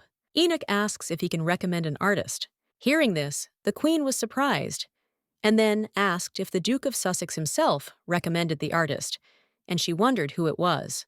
The young gentleman replies that it is Countess Briarton, and he assures that her talents and taste are unusually good. And then he says that among all the artists who participated in the exchange exhibitions, there was not a single woman, and he thinks that then this will become a mockery of Caldoraf. Her Majesty says that this will be enough to suppress the indignation of the artistic community, since she considers the Countess an exceptional artist. The King says that this is excellent, and in that case he leaves the arrangements for the exhibition to them. Enoch thanks them and then declines. Her Majesty turns to her husband and says that this is a fresh idea, because she believes that he was worried and thought over every action he took in the palace, with a perpetually confused expression on his face. The King says he's never heard his brother speak so enthusiastically about anyone, and he thinks his always apologetic little brother has grown up to be such a wonderful man. Helena says that they don't know the Duke's feelings, so she suggests simply supporting him. When the main character received the letter from His Excellency, she thought that she couldn't avoid him forever. She thinks that it's her problem, and that she's careful around him, and it would seem strange if she constantly avoided him because he didn't do anything wrong. The butler came into the room and apologized, then announced that he had brought the documents she had asked for. He asked what had made her interested in the budget reports. The lady replies that she is thinking of getting rid of the rat holes, because she believes that all the investments that Ryan made as the head of the family, he wasted the wealth of the Briarton family on his unprofitable businesses. The main character believes that this is too much of a sum for alimony, and therefore she will try to get this investment back. When Ryan was sitting in the buffet, he heard other people talking about how he had lost his property and his earldom, and had been expelled from the Earl's estate. He was very angry because he did not understand what he had done to deserve such treatment. Viscount Gott understood that the wealth and reputation of the Count were in his hands, and he did not understand why Inez would change so quickly. The men approached Ryan and said that they hadn't seen each other for a long time, and then said that, judging by the look of him, he was having a hard time right now. Another man says he thought the Viscount couldn't bear the shame of the divorce and committed suicide, and then asks if he's wrong. The gentleman says that in all of Lancaster, he is the only one who is divorced and a complete loser. Hearing this, Ryan objects and screams, saying that he crawled at his feet when he was the Earl of Briarton, and then grabs him by the shirt. The man says that it is true, and then hits him in the face and says that it was exactly like that when he was the Earl of Briarton, and then claims that now he is nothing. The gentleman asks how many tears Baroness Jason shed, because he seduced her first, and she did not resist, because she did not know what to do. Ryan was surprised to hear this, and the man said that wherever he goes now, everyone talks about it, and wonders if he knew. At this time, the Viscount thought that Charlotte was already annoyed by the fact that because of her, he divorced Inez, and she was also spreading this outrageous lie behind his back. Ryan leaves, and the man asks where he is going, and then asks if he ran to beg the Countess to take him back. Walking down the street, the Viscount says that his face hurts, and his lip is also cracked. Suddenly, someone grabbed him by the shoulder, and when he turned around, he saw his older brother. The brother wondered what he was doing and how he even got to the point of divorce. Ryan says he's stopped asking questions because he's already crushed. The gentleman says he's nuts and asks if he's realized the whole situation. Then he says that today, the Briarton family announced they were withdrawing all investment in their family business. The Viscount says the business is already going down the drain, and then asks what will happen without investment, because he thinks the Gotts will end up on the street. He asks how Ryan could have let this happen. The older brother asks who could have thought that he would get divorced, and also wonders how he could have driven such a docile woman to the point that she demanded a divorce. Ryan asks what to do now, and suggests that they follow the developments since the whole country is now interested in divorces. The gentleman says that he can send a gift to his wife, and thereby cheer her up. The next day, the maids show the lady a teddy bear, and she asks in surprise if it is a gift from Viscount Gott. The maid says that he personally chose it for her. Inez thought that the withdrawal of investments had scared him quite a bit, and that he thought it was just nonsense that he had chosen it himself, and she wondered if men thought that women would only need toys to be happy. The lady offers the maids to take this bear for themselves and do with it whatever she wants. Hearing this, the maids were happy and thanked the lady. The main character remembered that Mary had told her to take a walk a long time ago, and it seemed that she gave her strength. The lady understands that the work on the portrait of His Excellency is almost finished, but she believes that it needs to be completed, although it is a pity that on the other hand it is a relief. After all, getting closer to His Highness will only be harmful because of all the problems. Inez understands that the carriage has arrived and that these meetings will end today. And when she arrived in the main hall, she realized that His Highness had not yet appeared. The girl thought that if you look from this angle, it is the same angle in which she found Ryan and Charlotte, and she understands that this is exactly the place that is full of colors, and the people are also delightfully colorful. The main character thought that the very thought of this place made her shudder, but now it makes her smile, and therefore she thinks it's surprising because the only thing that has changed is the person she meets there. Enoch greeted the lady and said that he had something to say today. She asked what exactly. The gentleman says that he didn't sleep all night and was worried that the portrait would turn out badly. Hearing this, the main character wondered if he was making fun of her right now. And then she suggested that he not worry because His Excellency, even if he hadn't slept all night, he was still handsome. Inez reports that the work on the portrait is almost finished, and she only has to finish the details, and she thinks that he will no longer have to bother visiting her studio. Enoch says that it turns out that today was their last meeting. The main character says that although the work is not finished, she asks if he wants to look at the painting. He replies that he will put it off until it is finished, and then asks the countess if she was ever given a box of chocolates with nuts and fruits with various fillings inside as a child. Inez says that she knows, because she also received such candies as a child, and her favorite flavor was chocolate candies with caramel filling. The gentleman says that his mother allowed him to eat only one candy a day. Hearing this, the main character thought that His Excellency was talking about such personal things for the first time. Enoch asks her what she thinks he ate first. She asks if his favorites were the caramel ones, and he replies that, on the contrary, he ate the caramel-filled ones last, and even waiting to eat them was fun. The Duke says that, for him, her painting is like these caramel candies, because he likes to just wait, and so he would like to enjoy it a little longer. The Countess says that his words make her happy, and then suggests that they finish for today as she needs to visit the art store, because she has run out of drawing materials. Enoch says that there is nothing to be done then, and he wants to go with her.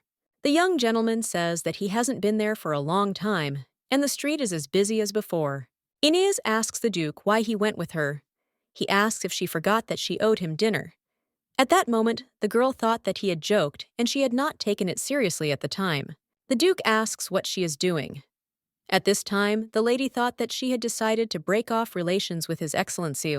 The girl says that they need to hurry to buy everything they need and make it to dinner. Inez looked at her notes and said that they still needed to buy paint from Mrs. Land's workshop. Seeing the lady, the saleswoman says in surprise that she is the Countess of Briarton, and the lady says that she must have already seen the article in Elton, and then suggests calling her Inez as before, since she wants to be her friend. And the Duke suggests calling him Mr. Enoch as before. The young gentleman was surprised that there was a restaurant in such a place, and the girl explained that Miss Land told her about this place. Inez asks if this is unexpected, and then says that she is actually a little worried because he only goes to elite restaurants. He says that he will not deny it, but he will like anywhere as long as the Countess of Brighton is with him. Hearing this, the main character does not understand where he learned such shameless words. His Excellency says that when they met in the morning, he couldn't tell her everything he wanted to, and now it seems that for some time they won't be able to see each other. And then it is reported that soon there will be an exchange exhibition with the Kingdom of Calderoff, and a really big event will be held. The girl asks in surprise if he is talking about the exchange exhibition. He says that this event is organized by Her Majesty the Queen, and he decided to help her. Hearing this, the main character thought that, thank God, they would not be able to see each other only temporarily, and at this time she realized that she should not react like that, because today is their last meeting, and she had already decided that she would keep her distance from His Excellency. Inez doesn't understand why she keeps clinging to him, and then asks if this is the exchange exhibition that took place many years ago, and as far as she remembers the last time it was held in Calderoff. The gentleman says that this is so, and the result of Lancaster was not very good, because their delegation returned home amazed by the free atmosphere of Calderoff's work. And such a blow to pride served as an impetus for the foundation of the Royal Society of Artists. Inez says that he must be very busy, and then asks to let her know if she can help with anything, since she doesn't mind at all, because His Excellency helped her a lot. Enoch says that it is. At this time, the waiter asks if they are ready to order. The gentleman says that they have not decided yet, and the man says that they cook delicious salmon on the grill in their restaurant. After a while, they were brought the order, and Enoch was surprised and asked if it was all for one person. The lady explains that this is a restaurant that is mostly visited by artists who do not have much savings. Inez smiled and then apologized because it was a little unusual for her to see such an expression on his face, because His Excellency usually does not change his facial expression, and sometimes he is angry, puzzled, sad, and then she apologizes for this misunderstanding. The gentleman explains that he is actually a more emotional person than she thinks, especially when he is with her.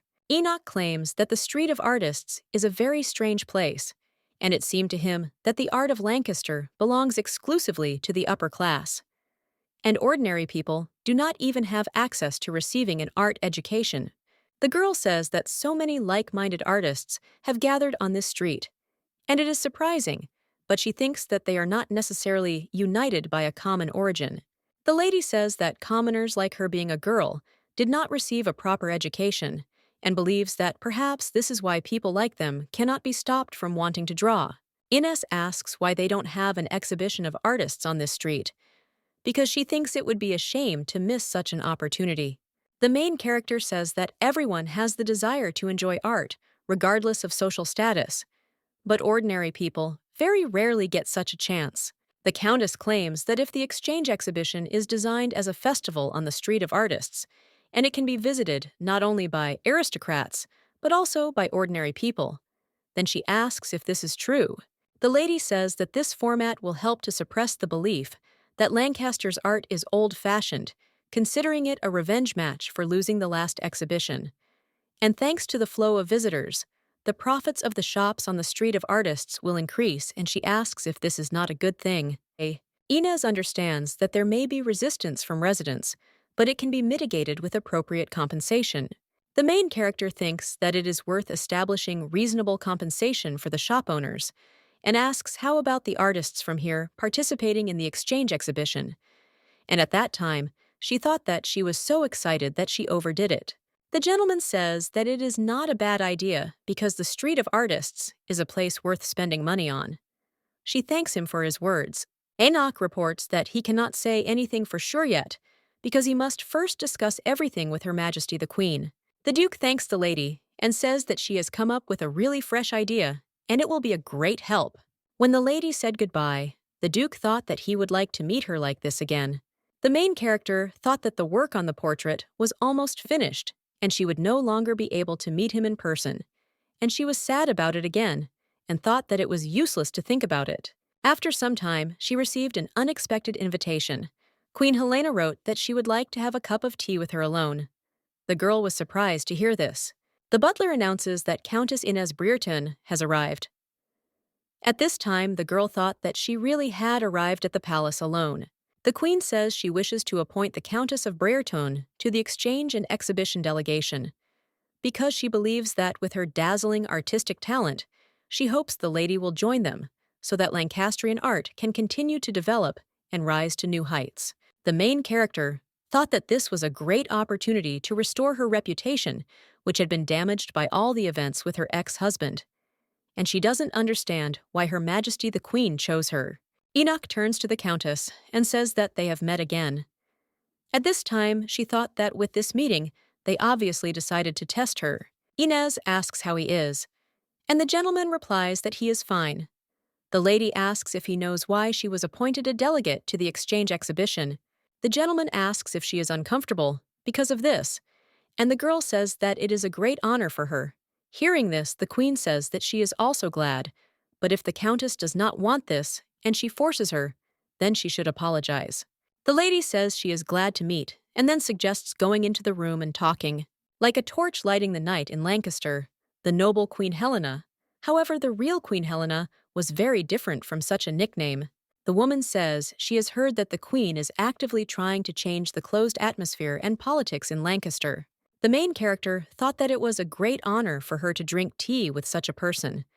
The queen says that she heard that the countess suggested a great idea for the exhibition. The young lady does not understand how much time has passed since they talked about it. The countess says that she likes the format of an exchange exhibition in which everyone, regardless of background, can freely participate, because she thinks it would be nice to make an exhibition like that. The queen asks how they could refuse such a good idea, and then says that she personally appointed her as a member of the delegation because she understands that wealth alone is not enough. And after all, she thought that this was a good opportunity to demonstrate their artistic talent. Her Majesty says that, to be honest, she even envies her a little, the Countess. And then she says that the Archduke of Sussex praised her greatly and said that she is very talented and an artist, so she definitely needs to be sent to the exhibition. Enoch blushed and said that he had said nothing but the truth, and then asked if anyone was against it, and claimed that he had no intention of denying that the Countess was a wonderful artist. The main character understands that His Excellency is involved in this matter. The Queen says that in any case she wanted to see you today, and the details will be discussed separately in the near future. She wishes you luck in the exchange exhibition. Inez thanks Her Majesty for the opportunity. The Queen says that she will finish their tea party with this, as the Duke is very busy preparing, and will not disturb him, and then turns to Enoch and says that His Majesty has been looking for him. The Duke says he doesn't think it's that urgent, and Helena says he said he wanted to talk to his younger brother today and even postponed the government meeting. Enoch wished the lady a good time and then left. Her Majesty says that he had such a look of regret on his face, and then asks the Countess if they will have tea together. The lady says that it is a great honor for her. Helena thought about how, when she first saw Countess Inez Brereton, and when she first met her at a social event, she thought that she was a weak lady, and now she wondered how much the atmosphere around her had changed. Her Majesty wondered if this change in the Countess's character had attracted the Archduke of Sussex, and if she thought she should help them both. The Queen says that, as she said earlier, the Archduke really does think highly of her. Inez asks in surprise why she thinks so. Helena believes that the Countess has feelings for the Archduke, and then she says that this is the first time she will see the Archduke care about someone so much. Inez says that she thought he was kind from the beginning, and the Queen suggests that maybe others will never know why the Archduke is the owner of Elton and what he sacrificed for his elder brother, His Majesty the King. The Queen says that if she doesn't mind, they can talk about the Archduke's past. Then she says that from a young age, the second prince was an outstanding child. So much so that he threatened the first prince's right of successions. Many people were ready to follow him, and at least the Archduke, whom they and His Majesty only knew, was a child who was afraid that he would be hated. When Enoch turned 8, the teacher said that he had nothing more to teach him. Hearing this, the boy wondered if his brother would praise him too. The boy saw that the parliament session had already ended, and the man asked if it was too early to appoint Edward as the crown prince, and he thought that these nobles were crazy because something needed to be discussed separately in the palace, and then asked if he was the only one who thought so. The minister says that everyone is blaming Prince Enoch, and he says that of course Prince Edward is also talented, but he cannot be compared to Prince Enoch. The gentleman says that he is very sorry that he is just talking, and thinks that at this time it would be worthwhile to strengthen the royal power, and then asks if it is not too late to make Enoch the crown prince. The boy thought that it was not always good to be outstanding, and at that time the voices of those who wanted to become the crown prince of the second prince sounded louder and louder. Of course, the previous king and queen did not want to sow discord between the princes, and they were determined to have the current king ascend the throne. The ceremony was held as planned. The prince says that he is not interested in the title of crown prince, and therefore now his brother will have no reason to hate him. However, even after the inauguration of the crown prince, the interests of some did not disappear so easily. The second prince had to give up his beloved fencing because rumors began that he was preparing an assassination attempt on the crown prince.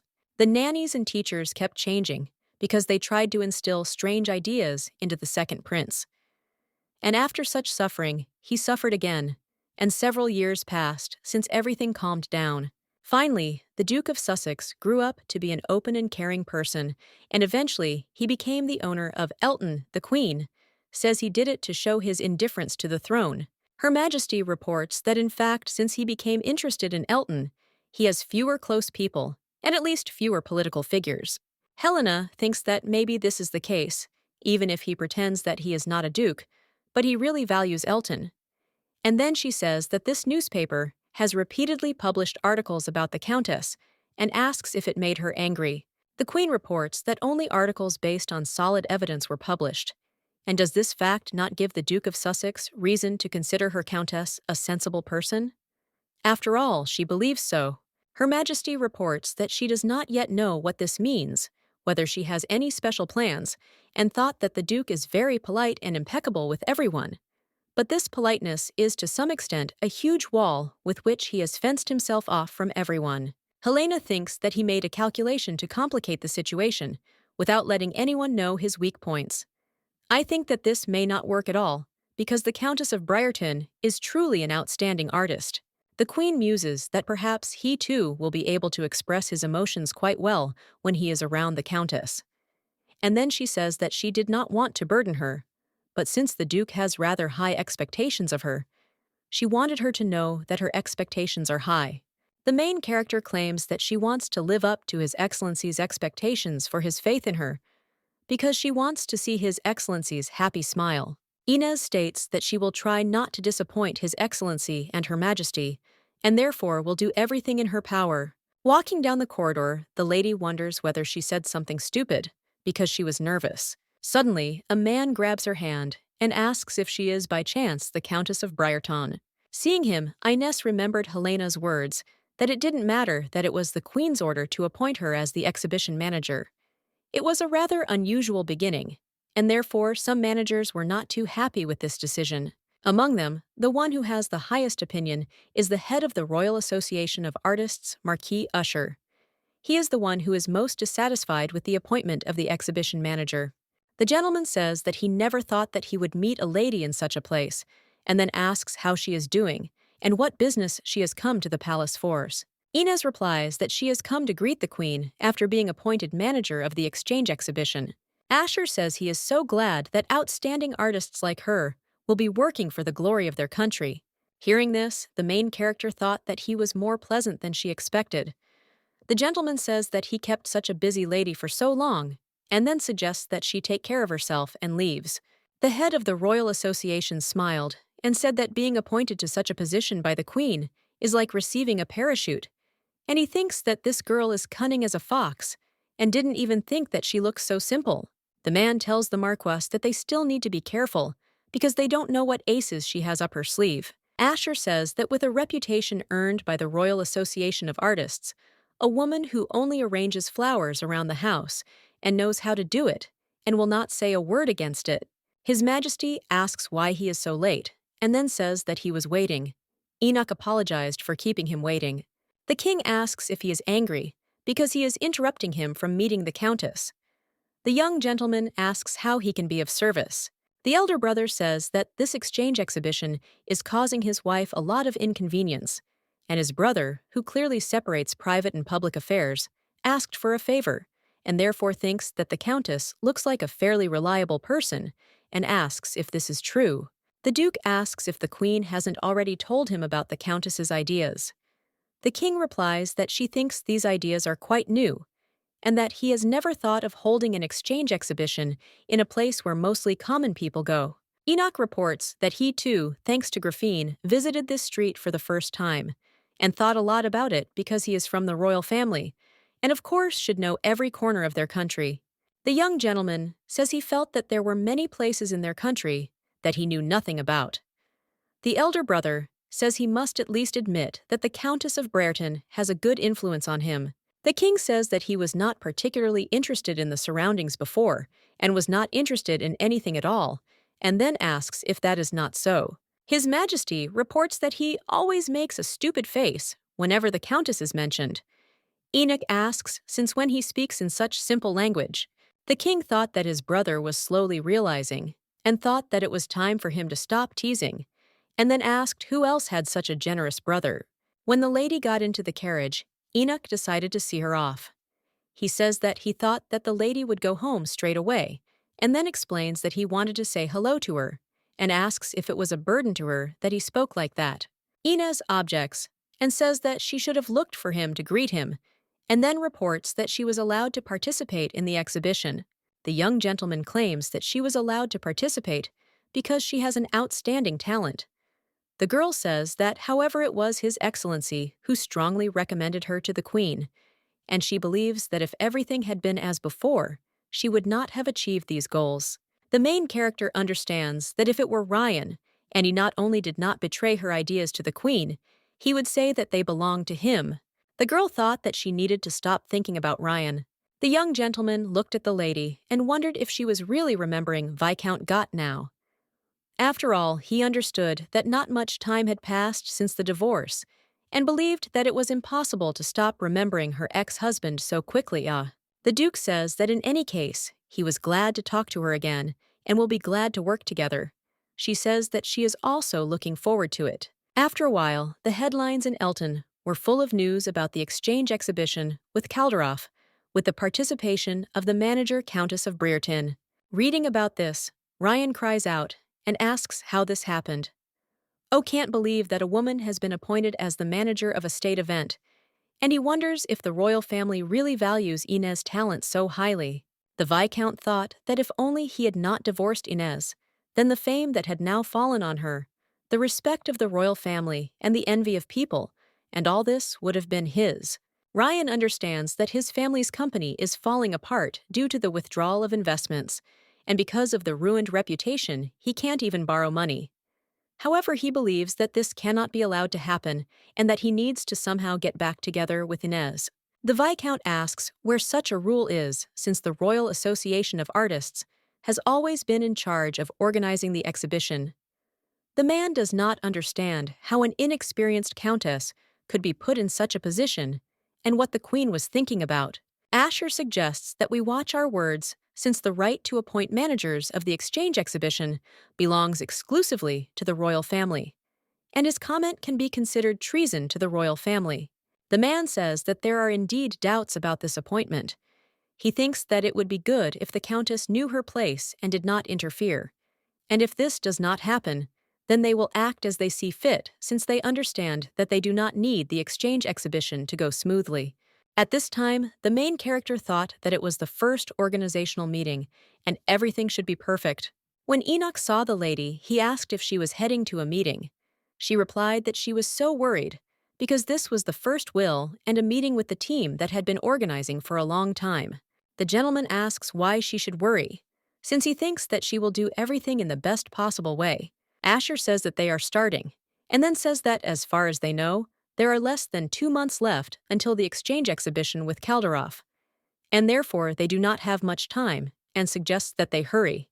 The head of the Artists Association says that he hopes that they will do everything possible to ensure that the event goes smoothly, and then announces that this exhibition will take place. But the young lady interrupts him and says that she has a suggestion. Inez says that she thinks this exhibition should be held in the form of a festival.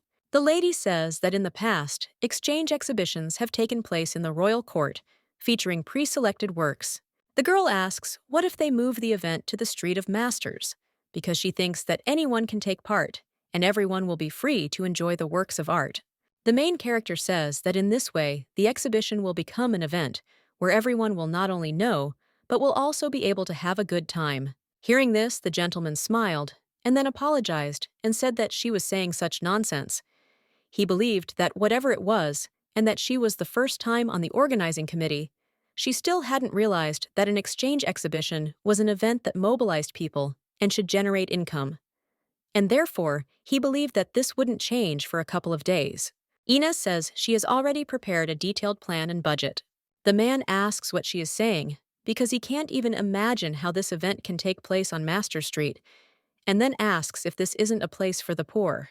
The gentleman wonders if it would be humiliating to show such a place to important foreign guests, and then says that he is somewhat disappointed. The man says the Royal Artists Association worked hard on the exchange exhibitions, but as soon as she was appointed to the organizing committee, she decided to change. The countess says that she had no such intentions, and then asks why they are picking on her. Enoch says this year's exhibition will also be a step towards reforming Lancaster's image on the international stage, and he thinks that differences between this exhibition and previous ones are inevitable. Hearing this, the gentleman thought that the Duke had begun to help her, and he had taken her side because he represented the royal family.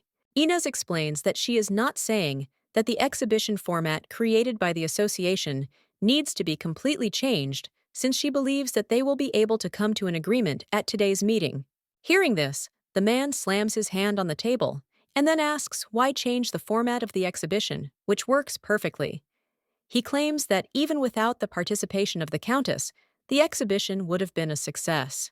The Duke says that this is strange, and if you look at how things are going now, then at the moment, the exchange exhibitions held by the association have not produced significant results, and then asks if this is true. The head of the exhibition asks if this is a statement, and whether he can consider it as contempt for His Excellency's association. Asher says that he understood him perfectly, and since he is so sure of himself, he can no longer be useful. He claims that they, the Royal Association of Artists, will not take part in the exchange exhibition. The gentleman asks the Marquis Usher if everything is okay, because he cannot believe that they are leaving the organizing committee. Usher says it's a warning to the Countess of Brereton, who barged in unknowingly, and to the Duke of Sussex. He says there are about 2 weeks left until the exchange exhibition. Then he asks what the two of them will manage to do in that time without the help of the former organizing committee members. The Marquis says that he does not envy their situation because he believes that they will take a step back and wait for the remains of the Countess of Brereton. At this time, the young gentleman tells the Countess not to worry, because he believes that even without the Association of Artists, they will be able to organize the exhibition well.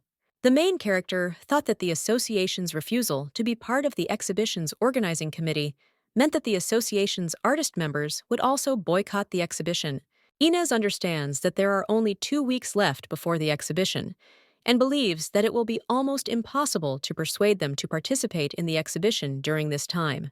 The Countess asks for forgiveness for the fact that she was given such a good chance, and she ruined everything. Enoch says that in that case, he will prove to her that they can organize a great exhibition on their own, and then asks if those who left the committee did not say that they would provide any help. The gentleman claims that they will make such outstanding events that their existence will be forgotten. And besides the artists who are members of the association, Lancaster is full of other wonderful artists. The main character remembered the artists from the Street of Workshops and thought that they would give local artists a chance to become famous by participating in a big event. Enoch says he will take care of the external factors, and the Countess just needs to focus on the exhibition itself. And he says that urgent matters need to be dealt with first. At this time, Inez thought that she felt pressure because he cared about her so much, and therefore believed that perhaps they would be able to carry out their plans.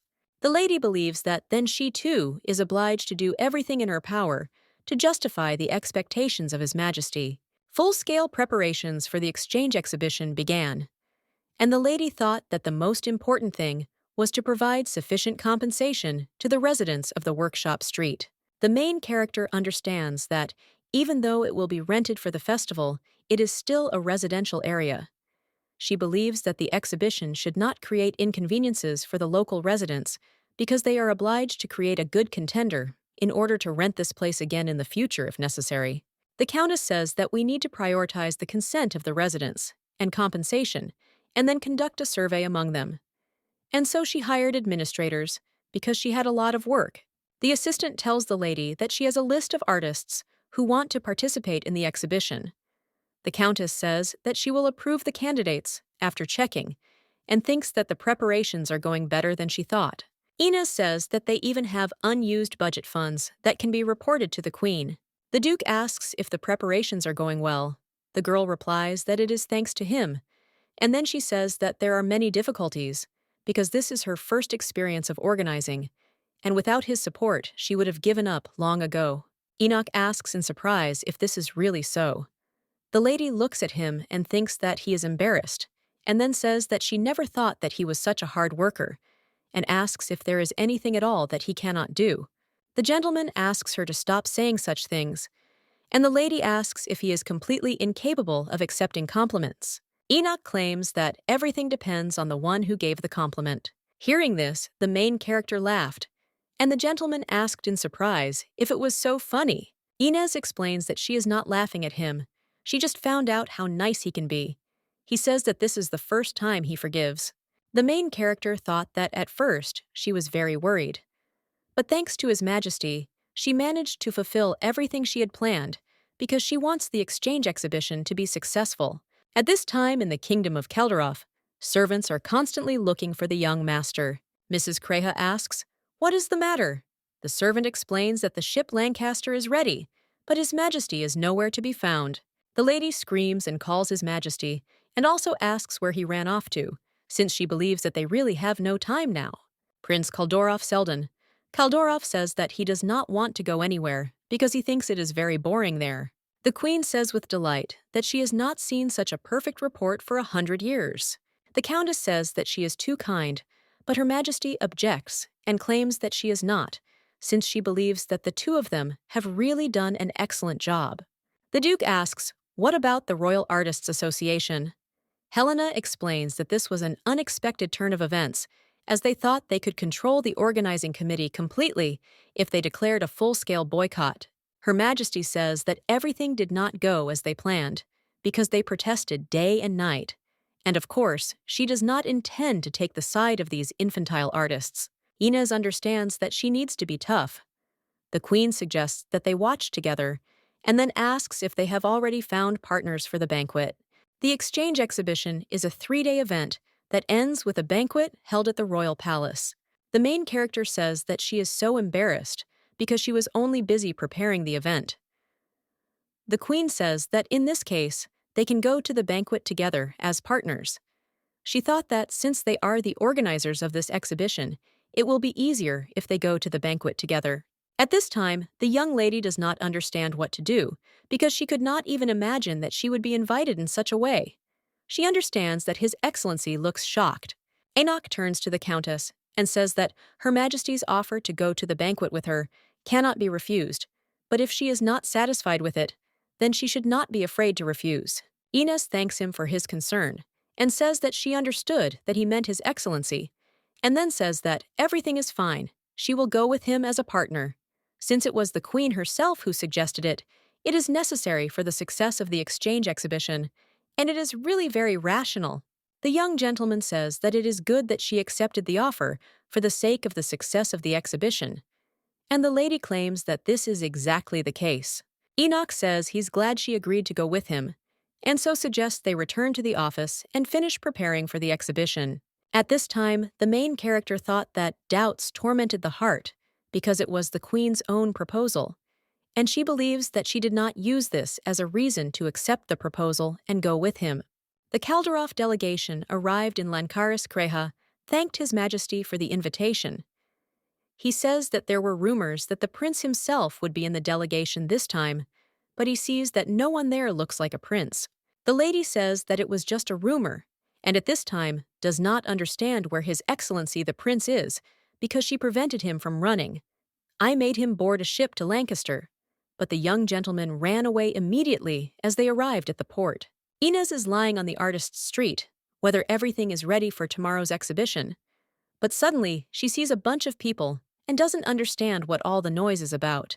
The prince says that this paint dries completely in the light, and then he draws on paper and offers to look. The man was surprised, because the color changed, and said that he did not know that this was a paint with such an effect, and returned us the warehouse, saying that the pigment is very weak. Selden wonders if the seller didn't tell him how to use this paint before selling it, and then asks what this simple stroke is.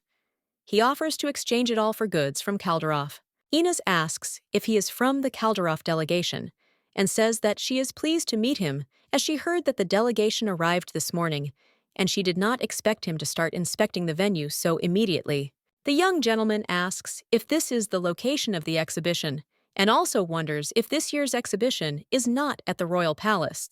The lady replies that this year they decided to change the organization of the exhibition, and judging by his words, he is well versed in art, and therefore hopes that he will like the event. The prince says the atmosphere here is different from the Lancaster shows he has heard about before. The lady says that although he is not an admirer of Lancaster's modest art, she hopes that he will like its elegance. The king and queen welcome the delegation. Creha thanked His Royal Majesty for the invitation. The king says that they are happy to be the organizers of the exhibition, which promotes peaceful cooperation between their countries. The queen says they may well change their specific expectations for this year's show, as they recognize it will be very different to previous ones. The representative of the delegation says that if His Majesty says so, then they are eagerly awaiting the start of the exhibition, and the queen invites them to go to the apartments prepared for them. At this time, the main character asks in surprise in what sense it is boring, and also wonders if he is talking about their art. The young gentleman asks in surprise if this is not so, and then says that if you look at modern paintings, the outdated style of Lancaster painting is naturally perceived as a relic of the past. Inez claims that the Lancaster style is attractive due to its elegance conveyed by pastel shades, and this is called classic, and then asks if this means that Lancaster is boring. The young gentleman claims that in painting a combination of bright colors and intense brushstrokes is necessary as in the art of Calderoff. The lady suggests not to argue, but to see everything tomorrow at the exhibition. After all, on the Street of Masters, where the exhibition is held, they will meet a huge number of artists. Sheldon says he doesn't have time to see the sights. Hearing this, she asks in surprise if he didn't come to the exhibition. However, the man remains silent in response. At this time, the girl left, and the young gentleman thought that, in Lancaster, everyone had problems with their heads. A few days ago, the young gentleman asked his father why he should go to Lancaster. King Demise asks if he is comfortable living there. After Edward was crowned, the foundation of Lancaster was shaken. Since many nobles wanted to see Enoch, the king's younger brother, as king, Demise believes that it goes without saying that he has no claims to the throne, but he believes that now the king needs to strengthen his power, because those who wanted to see Enoch as king could rebel. The prince asks what's wrong with Togo. The father asks his son to go and take a closer look at the king, because he is interested in whether King Edward controls his country so well, and whether Enoch is really not interested in the throne. The king thinks there may be some internal forces holding back the split. The prince asks if he is specifically talking about the internal conflict in Lancaster's. His Majesty explains that he could reignite the century-old war with Calderoff, and so he sends his son on a mission to take a good look at Lancaster. The father says that Sheldon is the most selfish of his children, and then asks if he is not a member of the royal family. The prince says that he will carry out his orders. The king asks his son if he is still interested in painting. He replies that he is not interested, and his father says that this is the work of artists, and suggests that he no longer be distracted from his duties as a member of the royal family, as he was in childhood. At this time, the young master thought that the full-scale exhibition would begin tomorrow, and he would start by looking at the king's handsome face. Enoch asks the countess where she has been, as he was worried. The lady apologizes and explains that she was doing a final inspection of the Alley of the Masters. He says that it is good that there are no problems left, and the delegation has arrived safely and been accommodated in the apartments. Hearing this, the main character thought that the guy she met might also be from the delegation. After all, his expressions were somewhat harsh, but he seems to be really interested in painting and loves the style of Calderoff. The lady turns to His Excellency and suggests that this year's exhibition be made terribly interesting. And after all the hard work, the opening of the exchange exhibition is tomorrow. The king greeted the representatives of Calderoff and said that he was glad that this year the exchange ceremony for the king took place as usual. At this time, the prince opened his mouth wide, and Mrs. Creha asked what His Majesty was doing. Sheldon said that no one had seen him anyway, and then suggested not to call him that, because he believed that rumors would spread that he was a prince. The young gentleman says that he actually doesn't want anyone to find out about this ahead of time, and suggests that it would be better to tell her what the atmosphere was like in the palace where she was yesterday. Creha says that because of the upcoming ceremony, some people's opinions were divided, and several people from the aristocracy left the management group.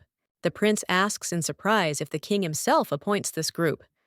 She replies that this is true, but because of the queen, apparently someone undesirable was appointed. Sheldon asks if they still failed to comply with the royal decree, and also asks if there are reasons she cannot voice.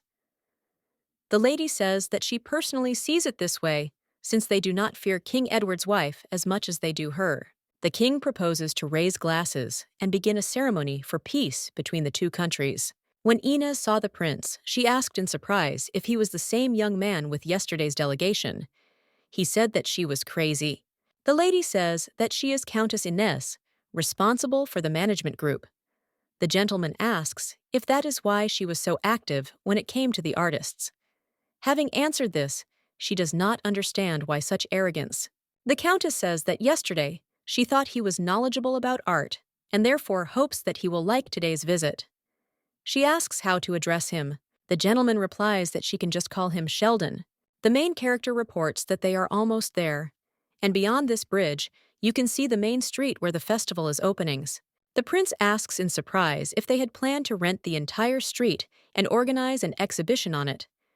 And the man from the delegation says that he didn't even think that there were such places in Lancaster. Inez says it's too early to be surprised, because this is only the beginning of the art trail. She says that the works of new Lancaster artists are displayed all along the street, and they can take their time to look at them following a guide. The gentleman says he was looking forward to this exhibition, as the Queen said she would visit it, and thinks it looks like an innovation in Lancaster. At this time, the main character thought that they were trying to please all the people from Calderoff with their freedom-loving nature at this festival. The prince says that this is a nice assortment and thinks that this is an excellent exhibition, and the lady asks what he is saying and reminds that she is the organizer. At this time, Enoch was watching them. Sheldon asks the lady to take him out and says that she is so picky and he is also a representative. Hearing this, the lady thought that it was arrogant because she didn't ask, because he seemed to be avoiding a conversation about status. The status allows one of the aristocracy of Calderoff to behave outside all norms as Crehe, and the main character understands that he is definitely an unusual character, and this will become a matter for the country, and then agrees. The young gentleman asks if he can go with them and says that he is Manager Enoch. He says that a tour has already been prepared for the other representatives and asks if the two of them would like to walk with them. Creha says that he is the King of Lancaster. Sheldon agrees and thanks him for this offer. At this time, the main character thought that she had a lot of worries, but it seems that everyone is enjoying themselves, so she is happy. Sheldon says it's a very good exhibition. Enoch thinks he's exaggerating, but the gentleman objects and assures him that he's speaking honestly. The prince says that given what he heard, he thinks it was not easy for them at first, and also wonders if the Queen carefully chose the managers. After all, to boycott an exhibition for the king, knowing that there was a strict selection, and he was probably very worried and asks if that is not so. Enoch replies that it was not as difficult as he imagines, because the Countess of Brereton, who was chosen, is a very capable person.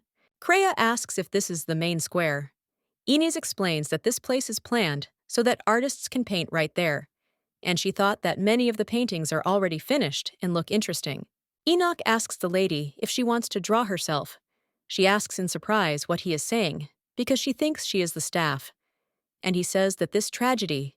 The Earl asks if it would not be a great omission for the state if its best artist were to be busy with government and not show himself in the best light. And he, as a member of the Lancaster family, and also the Earl's sponsor, asks her to paint it. At this time, the main character thought that the wall was already painted over, but she saw that the artist had spilled the paint and did not want to paint on this wall anymore. At this time, the prince thought that someone who has not encountered such a thing might perceive it in their own way and doubt its true meaning. Enoch says that sometimes when he meets such people, he involuntarily wonders if he is the kind of person they are talking about. The young gentleman also recalls that when he was a boy, he was told that King Enoch was better in the art of the sword, and this was not too strong in relation to the current king. The Duke looked at the Countess and understood that no matter what anyone said around her, what was important was what she felt inside.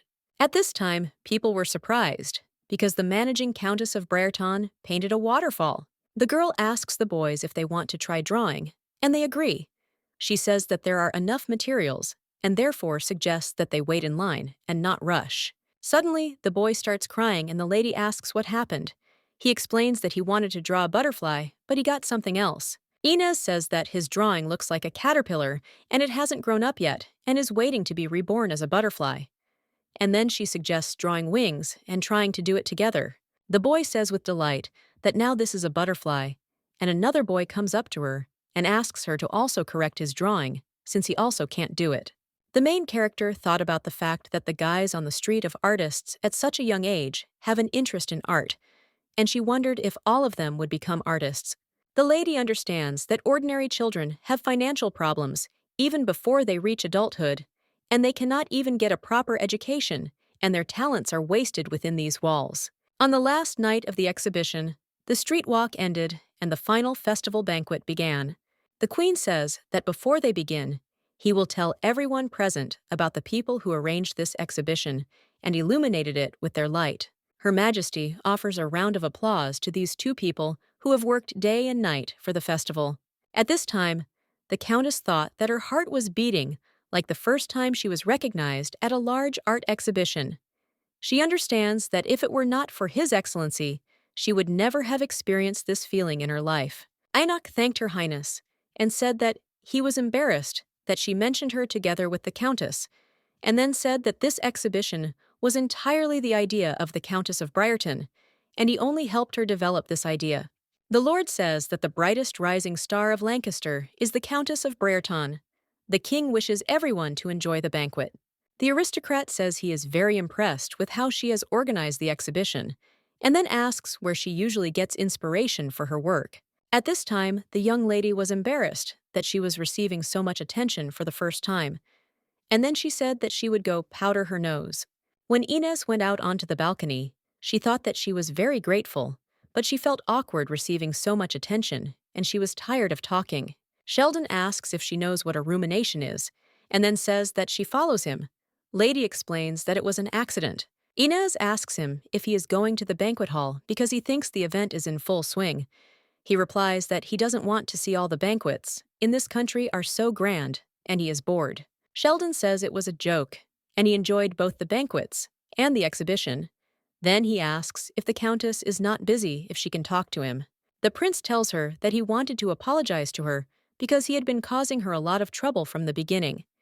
He explains that it was not her or the festival that was the cause, and that he had apparently been bothering her for personal reasons. Hearing this, the main character thought that, surprisingly, he thinks rationally, and then asks if there is a reason for this, and which is connected with fine art. The prince asks her in surprise why she thinks so. The lady explains that when they first met, he was the one who showed the seller how to use Kaldorf paints, and how he showed his interest in this at the festival.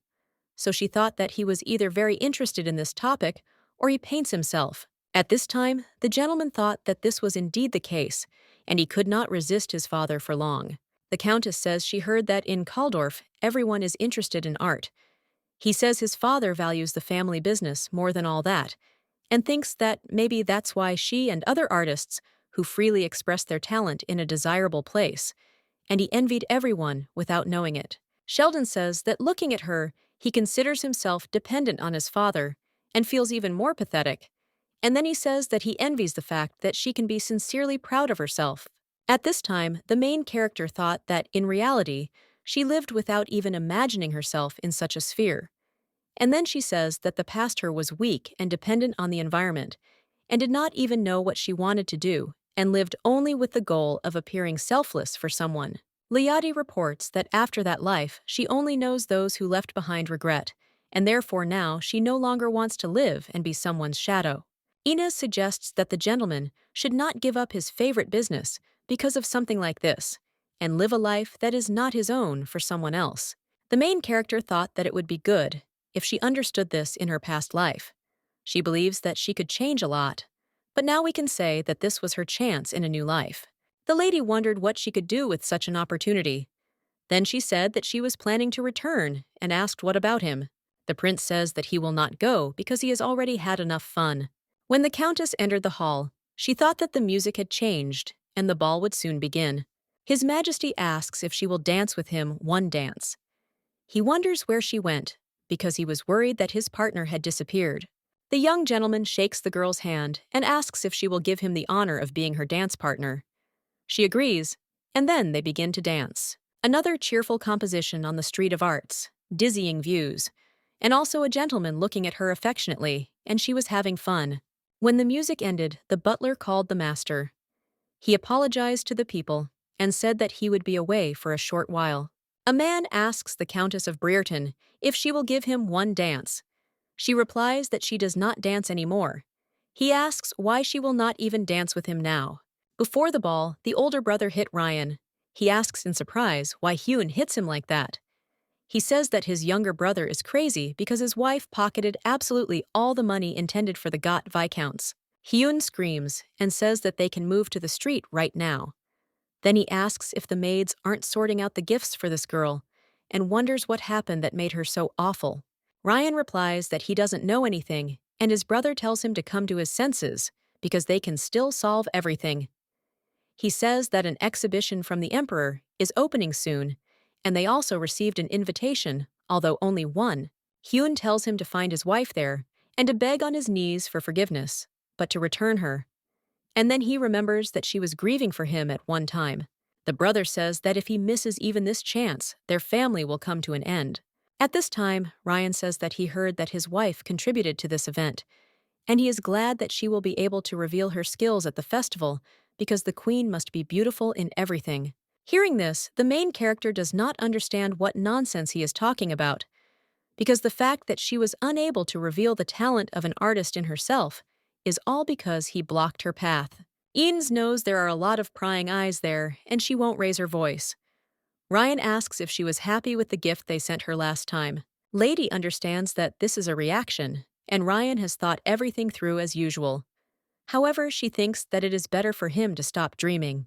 The main character says that she should have handed it over earlier, but she completely forgot with all her business, and then orders them to bring the documents that she left in the storage place. Hearing this, Ryan was surprised. He became interested in what could be shown in their relationship, and is she really going to give the Gotts some freedom? And he thinks that she hasn't changed a bit. After all, she hasn't given up on him yet. The Viscount believes that since he doesn't do everything according to her script, she can most likely try to get him back with some kind of show like a divorce suit. Inez invites him to take a look, and he says that it is such a valuable document. But when he reads it, he is surprised, because the orphanage thanks the Gott family for the donation and gives their word that its funds will go to caring for the children. Ryan asks in surprise if this is a confirmation of a donation. She explains that this pile of gifts were sent by the Goths, and she gave them all to the maids because she believes that there is a limit to everything and her palace simply does not need it. The lady informs him that she has donated the entire sum of the gifts given to him on behalf of the Gott Viscounts. And then, she thanks him for participating with her in this useful work. Ryan asks what this means, surprised, because he thinks she has accepted everything. Inez claims that they are not in a close relationship to give each other gifts and then leaves. But suddenly, her ex-husband grabs her hand and screams, saying that he was wrong, and has already apologized so many times, she asks in surprise if he has gone crazy. The Viscount apologizes and says that this time he will definitely become a decent husband, and then asks if this is why she filed the lawsuit. The main character says that since this is how it happened, she will clarify the situation right now, and then says that she was disgusted to be his wife, and therefore believes that there is no need to try to say anything about reunification or other nonsense. Inez says that the only way for her to find happiness is to never cross paths with him again. Hearing this, Ryan raises his hand to hit her. Enoch grabbed the Viscount's hand and asked what he should understand by this. Ryan screams and says his wrist hurts and asks to let go. The gentleman asks why he should, and then says he never listened to her or appreciated her and doesn't understand why he should treat him with respect. The Viscount screams and says that he too received an invitation and claims that his actions can be equated to an insult to his family. Enoch says he doesn't remember inviting any rude people here who were planning to resort to violence. At this time, the surprised aristocrats say that he wanted to raise his hand against the countess and also know that he got divorced. Ryan looked at them in surprise and did not understand what he had done because he was Inez's husband, and how he treated her was only his business. The Viscount falls to his knees and asks his wife to forgive him, and then asks if she remembers that he proposed to her at the same event and promised to give her happiness, and this time he will definitely keep his word. The countess says that she doesn't know what he's thinking about, but she thinks that he's a nobody now, and therefore suggests that he leave quietly if he doesn't want someone who has already lost his status to be trampled into the ground. The servant tells the master that the emperor said he would deal with him, and then threw him out of the castle and closed the door. The lady asks in surprise what is going on and thinks that Countess Briarton is having a hard time. The man asks if it is not her fault to begin with, since she thinks that arguing with her husband in front of foreign guests is shameful. The lady suggests that he watch his expression, and then asks him if he thinks it was a mistake to put all the responsibility for management on her shoulders. The Lord asks if they all think differently. The Lord says it's sad to think about it. The man is surprised when he sees him. His Majesty says that he did not help at all in managing the exhibition, and asks how he was brought here, although he understands the desire to appear before representatives, but believes that this exhibition has shown the best results in the diplomatic and creative spheres in several generations. The king understands that many will gather here to watch, and therefore does not want these achievements to be belittled there, because for him, no personal advancement will take priority over the development of Lancaster. His Majesty says that if the Lord is dissatisfied, then let him demonstrate it with his successes. The prince bandaged the lady's hand and asks if it is too tight. Inez apologizes for having to do this, but he objects and says it is his duty. The countess says that she is the reason for all the noise in front of the representatives, but he suggests that she should worry about her own condition. The lady says that, by the way, a similar situation happened that time, and he helped her, and she believes that he helps her every time. Enoch says that it is true, and that as far as his powers allow, he always wants to be useful to her, and then asks what she thinks. Inez thanks him and says that she is surprised, because there is even a first aid kit in the palace restroom. He explains that it is because of his esteemed Majesty. The young gentleman explains that he likes to drink, and there have been situations when he overdid it a little and got injured, and naturally everything falls on his shoulders. Enoch says that he was stupid at the ball, and therefore asks for forgiveness because his actions could have made her feel uncomfortable. At this time, he thought that it was his fault because he was too emotional and believes that he should have thought about the feelings of the countess. The gentleman thought that as soon as he saw that this man grabbed her by the wrist, he could not think clearly. Inez objects and says that he did it for her, and he took care of her and stopped Ryan, who wanted to harm her. She says that she was glad about it. The gentleman suggests that she rest, and then says that he will call a doctor. Hearing this, the lady thought that she no longer needs treatment. When Ryan came home, his mother met him, and when she saw his hand, she asked in surprise if he was okay. His brother asked what happened and if nothing happened at the ball. Ryan explains that he is very tired and suggests talking tomorrow. And when he came to his room, he thought that he had been stupid and that tomorrow his actions would be known. And the emperor said that he would personally punish him. The Viscount thought it was a curse, and all because of Inez. And then he remembered Charlotte, and doesn't understand why she hasn't written to him lately. After the Empress's closing remarks, the festival came to an end. Enoch asks if she is tired. Inez replies that she probably gave in to her emotions. The young gentleman says that she still looks happy. The lady explains that it is because she is proud of her work and the difficulties that have passed, and a lot has happened. Inez says that while she was leading this event, she realized something that she felt like she had finally achieved something. He asks her in surprise what she means. The countess says that she did something that the previous one couldn't even imagine, and then says that she doesn't want to live as someone's shadow, and she thought that now she can definitely convey her thoughts to others. The lady says that it can be said that she has become more positive about herself, and it is all thanks to meeting him. The young gentleman says that it is all her merit, and he only helped her a little to get to this point. Inez believes that there are many people in the world who are forced to live in the shadows without such help, and she remembers her sad time when she was left with nothing, and now she knows what she needed as her old self, and this desire to change her life. On the way home, the lady fell asleep, and when they arrived, she asked for forgiveness for him covering her with his jacket. He suggests that she not worry, and the lady says that she will return it after washing. Enoch smiled, and the lady wished him a good journey. Inez looked at the jacket and thought about what she needed to tell Mary to wash it. But she didn't understand how, but she put it on and looked at herself in the mirror. She didn't understand what was happening, because she thought she couldn't pretend she didn't understand these feelings, because she liked him.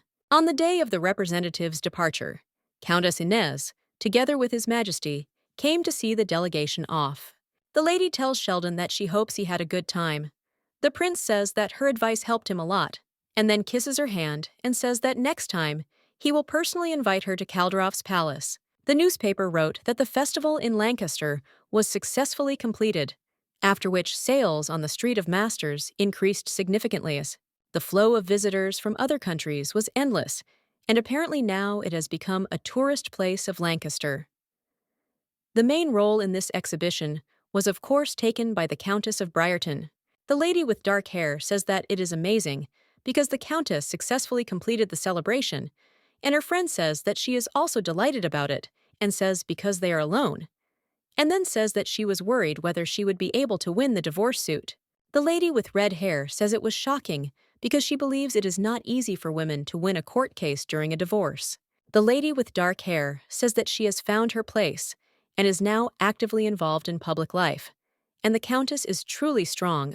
The woman asks if they have heard these rumors, and then says that the Emperor, in gratitude for such a successful organization, wants to include the Countess in the Royal Art Association.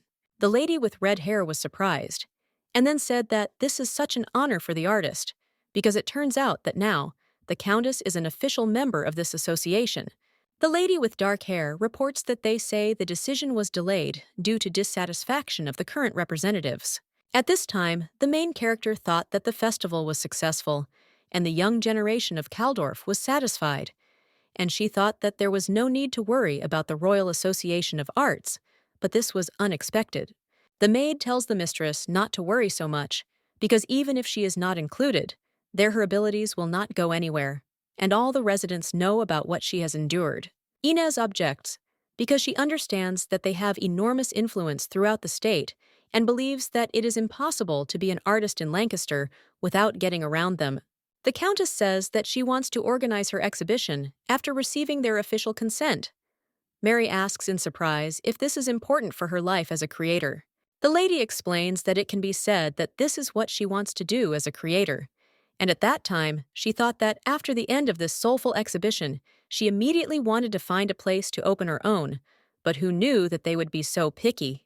The main character understands that she has a very long way to go, and she must be strong. Suddenly, a woman enters the room and says that she has received a letter from the palace. Hearing this, the lady thought that before this, she had not even suspected that the issue with her personal exhibition would be resolved in this way. The head of the association claims that this is unthinkable because he believes that it is impossible to include the countess in the association because there has not been a single woman in it before. The gentleman says that whatever her merits, she devalues the history and traditions of their association. Hearing this, the king smiled and suggested that the gentleman calm down, since they could start with small compromises. The aristocrat suggests that His Majesty not beat around the bush because he believes that he has already expressed his desire for the countess to join the association. Asher asks what he was thinking about, and then, hearing this, the king asks what he just said. The head of the association asks for forgiveness from His Excellency and says that he got carried away, even off topic, and then asks what it was about. When the king was alone, he looked at the portrait of his father and thought that it was funny because people from other countries were coming to find out the situation there. His Majesty believes that he cannot fulfill even one demand of his subjects, but his father gave him the royal title, and apparently he could not justify it. The Duke of Sussex asks the Countess if she too has received an invitation from the Queen. She replies that she has, and is unexpectedly glad to see him. At this time, the main character thought that maybe it was because they had not seen each other since the exhibition, and it seemed to her that he had lost a little weight. Enoch looked at the lady and said that she looks happy because she is smiling all this time.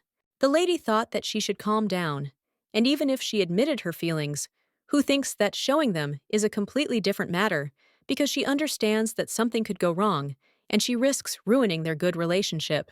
The queen bids the two of them pass and then turns to the countess and apologizes for what happened and explains that she really wanted her to join the association. Inessa says that he is not terrible and everything is fine, and therefore she cannot worry. Her Majesty thanked for such words and then says that she will tell them why she called them both. The queen says that a letter has arrived from Kaldorf, and they want to officially invite the two of them on the occasion of the successful exhibition. Hearing this, the lady was surprised, and Her Majesty explains that they say that they want to hear how they achieved such success, and at the same time, they offered them to open their first personal festival. Helena says that this has never happened before, and she will be proud of them, because it is an honor, just like being a member of the Art Association. Her Majesty reports that naturally this time there will also be good people willing to help them. The main character heard this and thought about the association workers, then asked if she could go to Kaldorf. The lady explains that she simply thought that the association might protest strongly if she made a fuss in the art world again. Then she says that, from now on, she will be involved in the cultural life of this country so that they will have less to deal with. Hearing this, Enoch asks why it should be like this, and then claims that at the last festival, it was obvious that the Art Association does not care one bit about the development of culture. The gentleman says that they are only worried about their pride dividing everything into good and bad, discriminating against people. He believes that it is not worth depending on such pathetic people, and suggests that she do what her soul desires. The queen says she will assume they have accepted the offer, and will send them a schedule soon, but in the meantime, they can return. The butler tells His Majesty that the emperor is waiting for him. Enoch asks if he was buried. The king says he was called. The young gentleman asks him to stop calling him without warning, and then asks what happened. The emperor says that it will be unexpected, but this concerns the upcoming event in Kaldorf, and then asks what if he does not participate in it. Enoch asks, why surprise? The elder brother claims that he himself knows that in the cultural world of Lancaster, there is a strong opposition to the Countess of Brereton. The prince says he knows the association is concerned about this, and the king agrees with him and says they have been actively protesting lately. His Majesty says that she won the case as a woman and also achieved a successful exhibition without the help of famous artists, and therefore they feel that this greatly threatens their reputation and merits. Enoch says that this is impossible, and then asks how this relates to his refusal to participate. His Majesty says that there are many rumors about them, that she was able to be active because of the Duke of Sussex. Hearing this, the young gentleman objects and says that this is nonsense.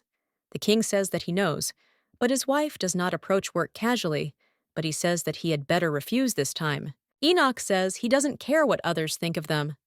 Edward asks if he's sure the rumors won't affect his reputation.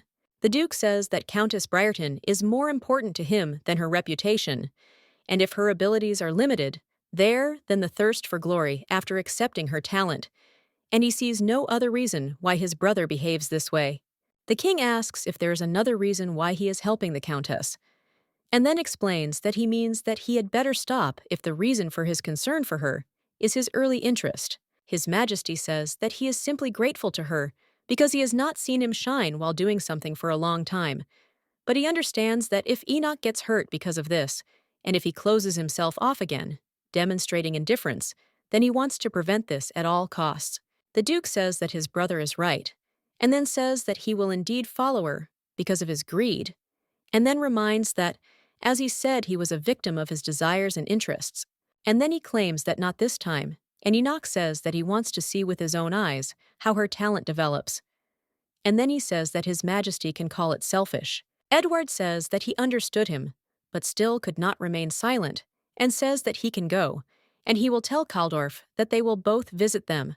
Enoch tells his brother that he knows how much he cares about him, and that is why he is very grateful to him. Hearing this, the king does not understand when he grew up so much, and now even he cannot be scolded. At this time, the queen entered the room and said in surprise that he looked as if he had let go of his child from his arms. Helena hugs her husband and says she knows he feels indebted to him for his childhood, and then she claims that he can't live on that alone, and the Duke hardly wants it. The queen says that if he has made his choice, and if he is sure that it will be right, then all they can do is believe and gently guide him. Edward says that they will do so, and at that moment he thought that all the men in their family cannot resist the girls they like. But unlike his brother at least, he got married. The butler asks the lady to wait a little because the carriage will arrive soon. Inez saw people who were members of the art association. The gentleman says that the fact that common people were given the opportunity to join the exhibition goes beyond all possible limits. Another aristocrat says that the countess chose too low a way to approach art. And besides this time, there were many artists who live on the street and barely make ends meet. The man says he doesn't understand where Lancaster's art scene is heading. Hearing this, the main character thought that she should endure, because she understands that there is no point in arranging a showdown there, and she believes that if she gets involved with them, something will happen, and it will affect his excellency. Suddenly, the girl heard Enoch say that he had a question, and then asked how they assessed this arrogance. The gentleman wonders why everyone has suddenly become silent, and asks if they said anything shameful about Countess Briarton. The Lord asks if he himself does not see a problem with her behavior. After all, as an artist in Lancaster, he needs to read and observe the traditions of the Royal Association of Arts. The man offers to look at her and asks if he didn't notice how brazenly she behaved at this exhibition. And then screaming says that they are not happy with this, and she doesn't even make an effort to enter their world of art and get used to it. Hearing this, the main character thought that she was suffocating, because no matter what she did in the future, they would again misunderstand and start making fun of her.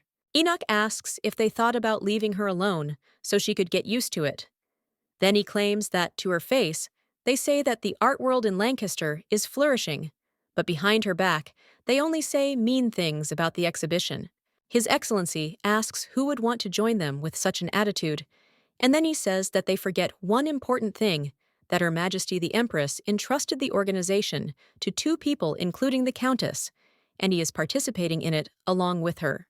Hearing this, the man thought that speaking badly about this festival was an insult not only to the Countess of Brighton, but also to the Duke of Sussex.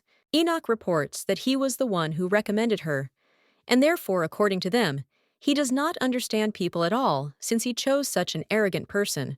The Lord screams and claims that this is nonsense, and then he claims that they would never say such absurd things about him, and the Duke asks if this absurdity is appropriate in relation to the Countess. He says that the Art Association receives a salary from the state, and he thought that all the artists who are part of it have the necessary personal qualities and behave accordingly.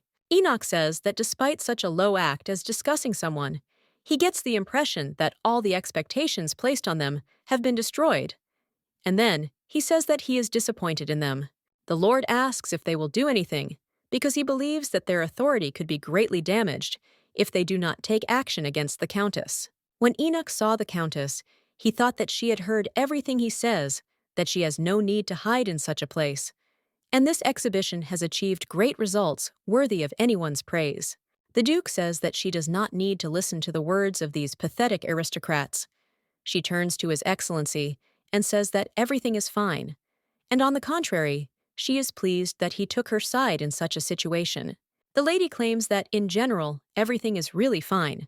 She says that she can't say that it didn't bother her at all, and to be honest, when she wanted to join them and get their respect. Inez remembers that in a past life, Ryan passed off her painting as his own and became a member of the association, and she regretted it and wanted to have at least something under her name. The girl believes that, apparently, in this life, she also attached too much importance to the association, but she understands that now it doesn't bother her at all. Inez knows that her and His Majesty Society and the Royal Association of Arts are now the only people whose recognition she wants to receive. She says that she does not care what people will think of her, and even if she does not enter the association, because she is a one-man artist. The Viscountess hits Charlotte with a club and asks her if she thinks that in their family's situation, there will be money for an adulteress like her. The lady with red hair begs the mistress to let her meet Ryan again, and then says that if she gives her a chance, she will back down. The Viscountess asks, screaming, if it wasn't her fault from the very beginning, and believes that it was she who wagged her tail in front of her dear son. The lady says that if it weren't for her, he would have been able to continue living in luxury under the wing of the Countess of Brereton. Charlotte asks if she wants to say that he is an innocent victim, and then claims that he is a cheater himself. Upon hearing this, Ryan's mother is surprised and asks what she is talking about. The woman says that this lady is very impudent, and you won't find anyone like her anymore. At this time, Ryan enters the room. The girl asks why it is so difficult to contact him lately, and then says that he did not answer, and she came to him herself. The Viscount replies that he simply doesn't have time for her right now. Charlotte asks in surprise what this means.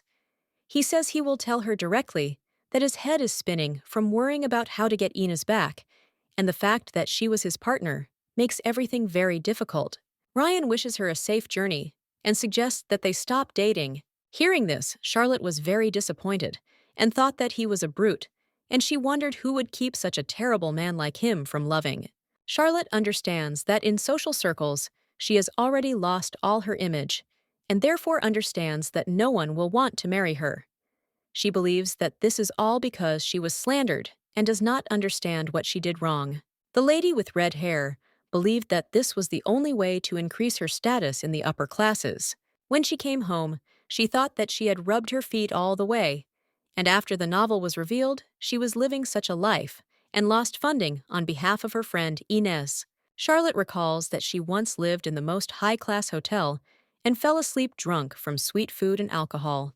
Suddenly, the lady saw the letter, and she wondered who it was.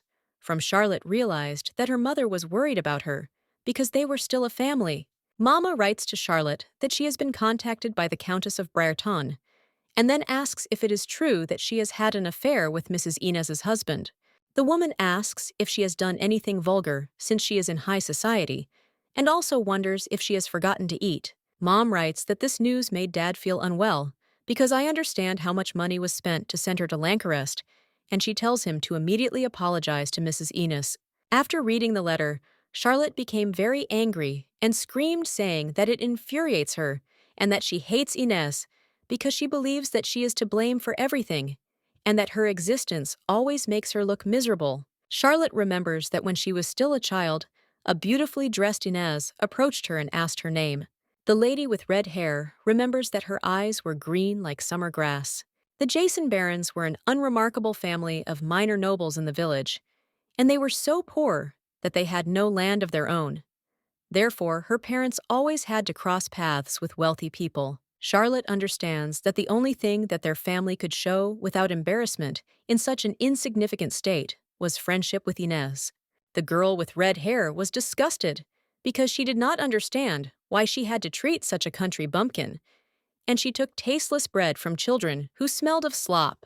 The lady recalled that their house smelled of burning because it was not ventilated, and all these memories only made her angry because she wanted it all to burn to the ground. However, Charlotte understood that nothing would change, and she would never be able to get out of this poor settlement. The girl dreamed that she would get married and live just as poorly, and would be buried in the same poverty, and suddenly fell asleep. And Charlotte was awakened by the voice of Inez, who came to meet her. The Earls of Briarton came to the village during the summer holidays. Their daughter Inez was as beautiful as a porcelain doll. The lady with red hair understood that even her appearance, which she considered the most beautiful in the area, could not compare with her beauty. The Earl of Briarton thanked Lady Jason for being a friend to their daughter. They were worried that she would not befriend her rivals, so the girl received gifts for getting close to her. And Charlotte looked at the Briarton family and understood that they were very happy.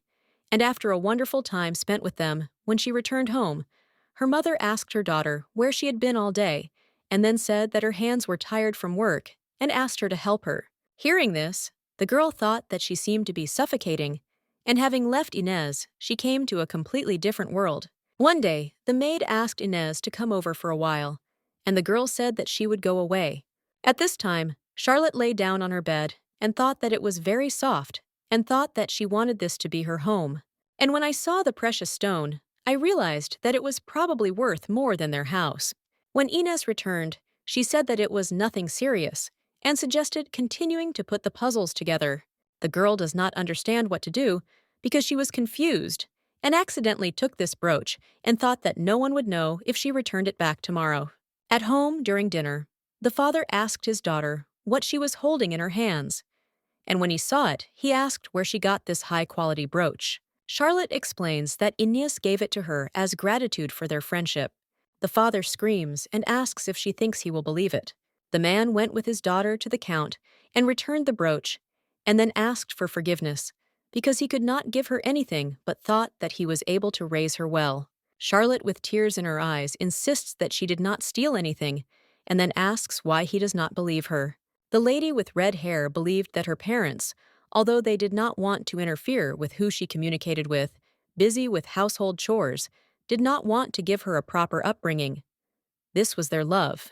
Inez turns to the Baron and says that he probably misunderstood because she gave the brooch to Charlotte, and then she claims that she did not steal it. Hearing this, the father was surprised because it was a very expensive gift and said that she was very generous. At this time, Charlotte thought about the feeling of inferiority that had arisen in just a moment and was directed towards Inez, and this feeling that began to grow within her. Summer ended, and they returned to the city, after which Inez still wrote to her for a long time, and one of those days she received a letter saying that Inez's parents had passed away. Charlotte arrived at the Earl of Briarton's house and said that she was invited by Inez. The butler asks if she is the Baroness Charlotte Jason and bids her come in. At this time, Inez comes out dressed all in black and says that she did not know who to turn to and therefore asks for forgiveness. Inez tells her about the grief that happened to their family, but Charlotte doesn't listen to her and keeps looking at the high-class furniture and the luxury that was in the house. The lady with red hair thought that this was the very aristocratic life of her dreams.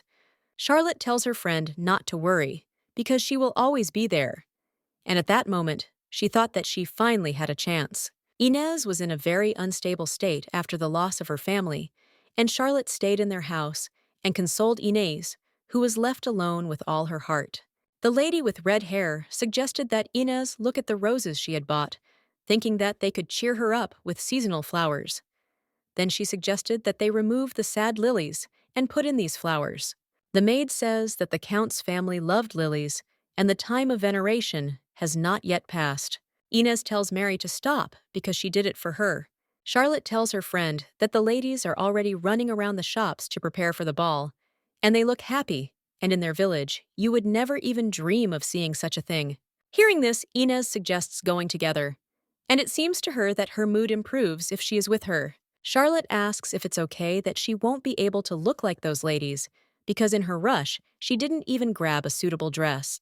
The lady says that she will cover all expenses so that she can dress up, and then she says that she would like her first ball to be a wonderful memory. Hearing this, Charlotte said that it was very touching and thought about her, even in this torment, and she thinks it's funny. The lady with red hair remembers that many high-ranking officials bowed their heads before her, how she was with her, and she did not feel the need for money every day was immensely sweet. Of course, there were also scammers who interfered with this. The guy came up to the countess and said that he was glad to meet her. Then he reminded her that they had met last night. Inez asked if he was Viscount Goth. Seeing them, Charlotte thought that she needed to contact some guy. After all, she understands that he looks like the most ordinary simpleton. Charlotte wondered if Inez would marry him. Would they have the same happy family as her parents, a rich, carefree ideal and beautiful family? And she thinks that it kind of pisses her off. And then the lady with the red hair comes up to Inez and asks if she was being too brazen in their conversation, and the man says not at all. And then everything went without a hitch. A friend asked Ryan if he loved her, and he answered that, of course he loved her so much, that he wanted to get rid of Inez as soon as possible. The girl thought that Ryan was a simpleton, just as she imagined, and she was waiting for the day when you can take everything from her using the right of the head of the Ryan family, because she thought that it was an unconditional victory. The morning paper reported that the Countess of Brereton had received a royal invitation from Caldorf.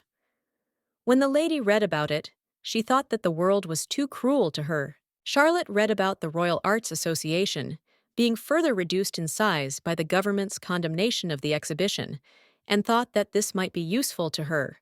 The lady with red hair believes that Inez and Ryan are to blame for her being left to survive in this poverty, and therefore thinks that it is unfair. At this time, Mary asks the lady to be careful with food and cold water because she has a weak stomach, and also reminds her not to forget to take the medicine for seasickness that she put in her bag. Inez tells her not to worry as long as she is careful, and then sets off on her journey. At this time, there are many rumors about these two, that the Countess was able to take part in this exhibition only thanks to the Sussexes. The Countess turns to His Excellency and says that they have apparently arrived in Caldorf. And then she says that it is amazing because they simply moved from place to place, but the landscapes have changed so much. Enoch explains that the weather is calm because there is a sea nearby and a large variety of seafood hearing. This she is surprised and says that he is so well informed. The lady asks him if he has been there before. He replies that the place connects him with his past. At this time, the main character thought that he does not talk about this because he thinks that this is an awkward topic for him. The Duke says that the Empress who invited them to Caldorf. Then some difficulties arose because the king has several children, but Prince Sheldon is the first heir and seems to have stated that he does not want to take over the throne. Inez asks why. So suddenly, the gentleman says that he does not know the exact reason, but they say that the king is not feeling well because of it, and therefore he thinks that they will have to be more careful and avoid sensitive topics in front of him. The lady explains that she is asking just in case.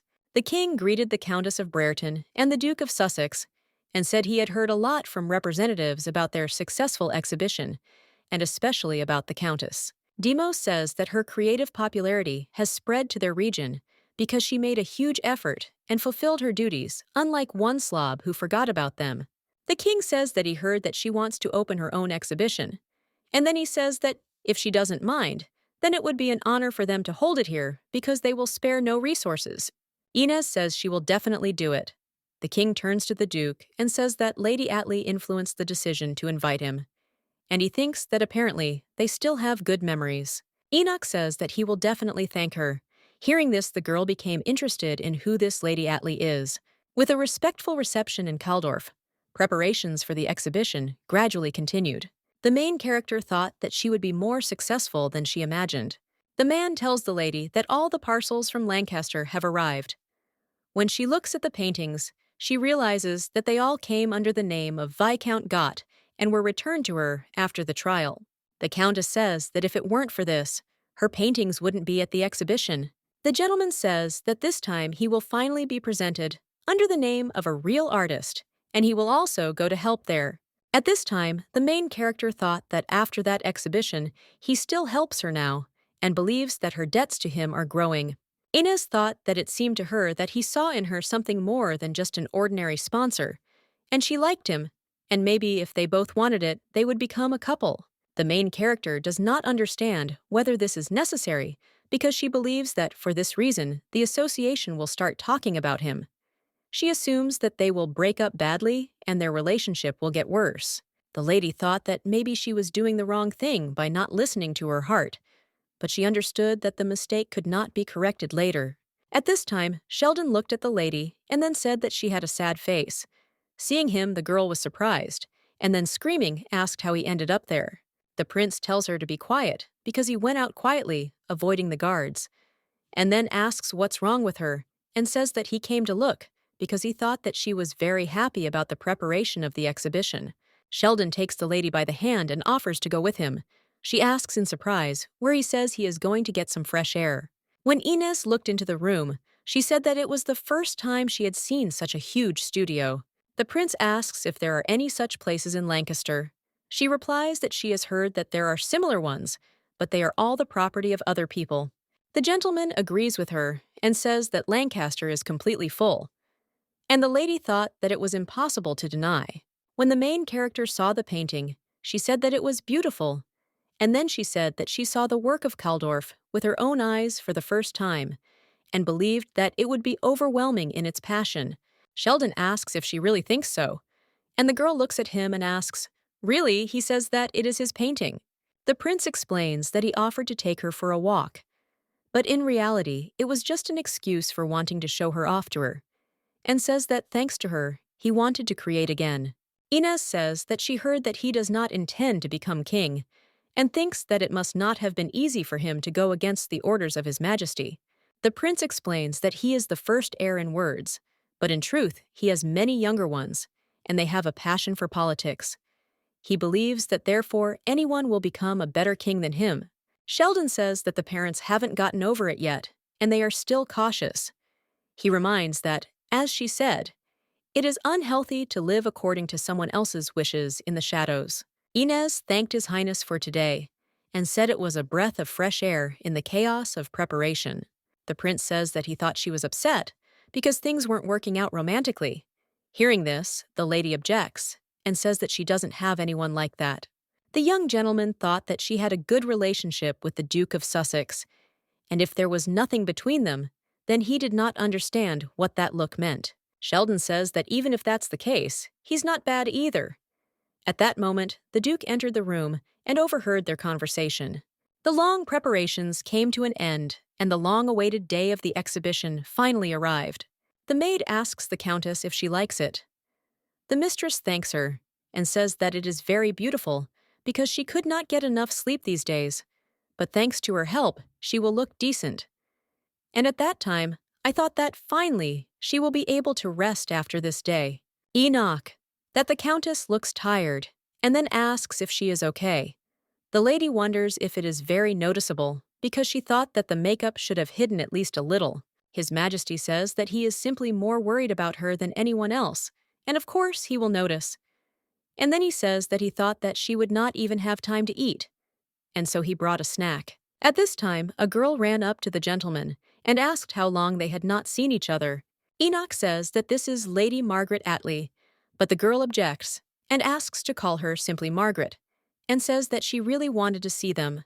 The lady says that she never introduced herself properly, and then says that she and the Duke of Sussex were once engaged.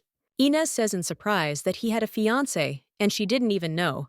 Margarita explains that they never got married because they weren't right for each other, but she believes that His Majesty is still quite good-looking. At this time, the main character does not understand why she did not even think that it could not be that such a wonderful person did not have a partner. The butler tells the countess that it is time for her to prepare and make a speech, and the Duke suggests going as he is looking forward to it. Inez addresses the ladies and gentlemen gathered there that evening and asks for permission to express her sincere gratitude for visiting her exhibition. The lady says that many people helped her in her organization, and therefore she is filled with pride that she was able to open her exhibition. The countess says that the theme of today's event is return, and then she says that all the paintings that are there were once published under Ryan's name, but when she filed for divorce, she was able to prove that they were her creations. The main character says that all these works serve as an indicator of the fact that she has regained her life and hopes that everyone present here will find a response in at least one of the paintings. The girl says that the Duke of Sussex provided her with invaluable support, and if he had not agreed to help her, she would not have even had a chance to return her paintings and show them to the world. And then she thanks him. The Duke says he is honored that he was the first to see her genius. I wish everyone a good rest. At this time, the main character thought that she had not even imagined that the atmosphere in Lancaster and Caldorf would be so different because they had only just crossed the border. Inez believes that with the support of many people, she has gained status in Lancaster, but she knows that there are many who still look askance at the divorced girl. Margaret approaches the Duke and says that the Countess is very popular. He replies that it is obvious, and in addition to her talent for art, she is very charismatic. Margaret says that he is not in a position to say anything about others, and then says that now a lot of girls want to talk to him. Enoch apologizes and explains that he already likes someone at the moment. Hearing this, the lady was surprised, and then said that spring had come even to such a seemingly small rock as he. Inez saw the Duke with the girl and thought about it. The Lord asks the Countess if she is okay. Inez apologizes and says that she probably drank too much and therefore thinks that she needs to rest. Margarita asks the Duke why he is standing and then tells him not to make such a terrible sympathetic face, but to follow her. When the main character went out onto the balcony, she didn't understand what she was doing because she left in the middle of a speech at her own exhibition. Enoch asks the lady if everything is okay and then says that he was worried. She explains that she was wondering why she had such a strange feeling, because before she went out for him, and this time he came for her. Inez apologizes and says that she probably overdid it, but suddenly she tripped and the gentleman caught her and hugged her around the waist. The lady asks how true the rumors are about his wedding, and at that time she thought that she was stupid because she didn't understand why she said this. The girl understands that as soon as she sobers up, she will regret it. But now she wants to know how he feels about these rumors, and how strong his feelings for his bride were at that moment, because she wants to know his feelings. Enoch explains that it was a long time ago because then they were both still children, and no one took it too seriously. Inez says that apparently they were very close, and at that time she thought that she should shut her mouth. And then she says that she thinks they approached each other and so joyfully discussed something, and also asks if he is sorry that the rumors did not become true. The Duke asks, "How about her?" and then wonders why she asks. He says that no matter who they discuss him with and who confesses to him, and then asks if this has always bothered her. Hearing this, the main character thought that it was she who first drew the line by moving away, afraid of losing herself, and therefore she believes that she has no right to interfere in his personal life, and thinks that she can blame it on alcohol. Inez says that she was not indifferent, and reports that she was glad that he thought about her feelings then, and when the situation with the Art Association happened, she was grateful that he was on her side.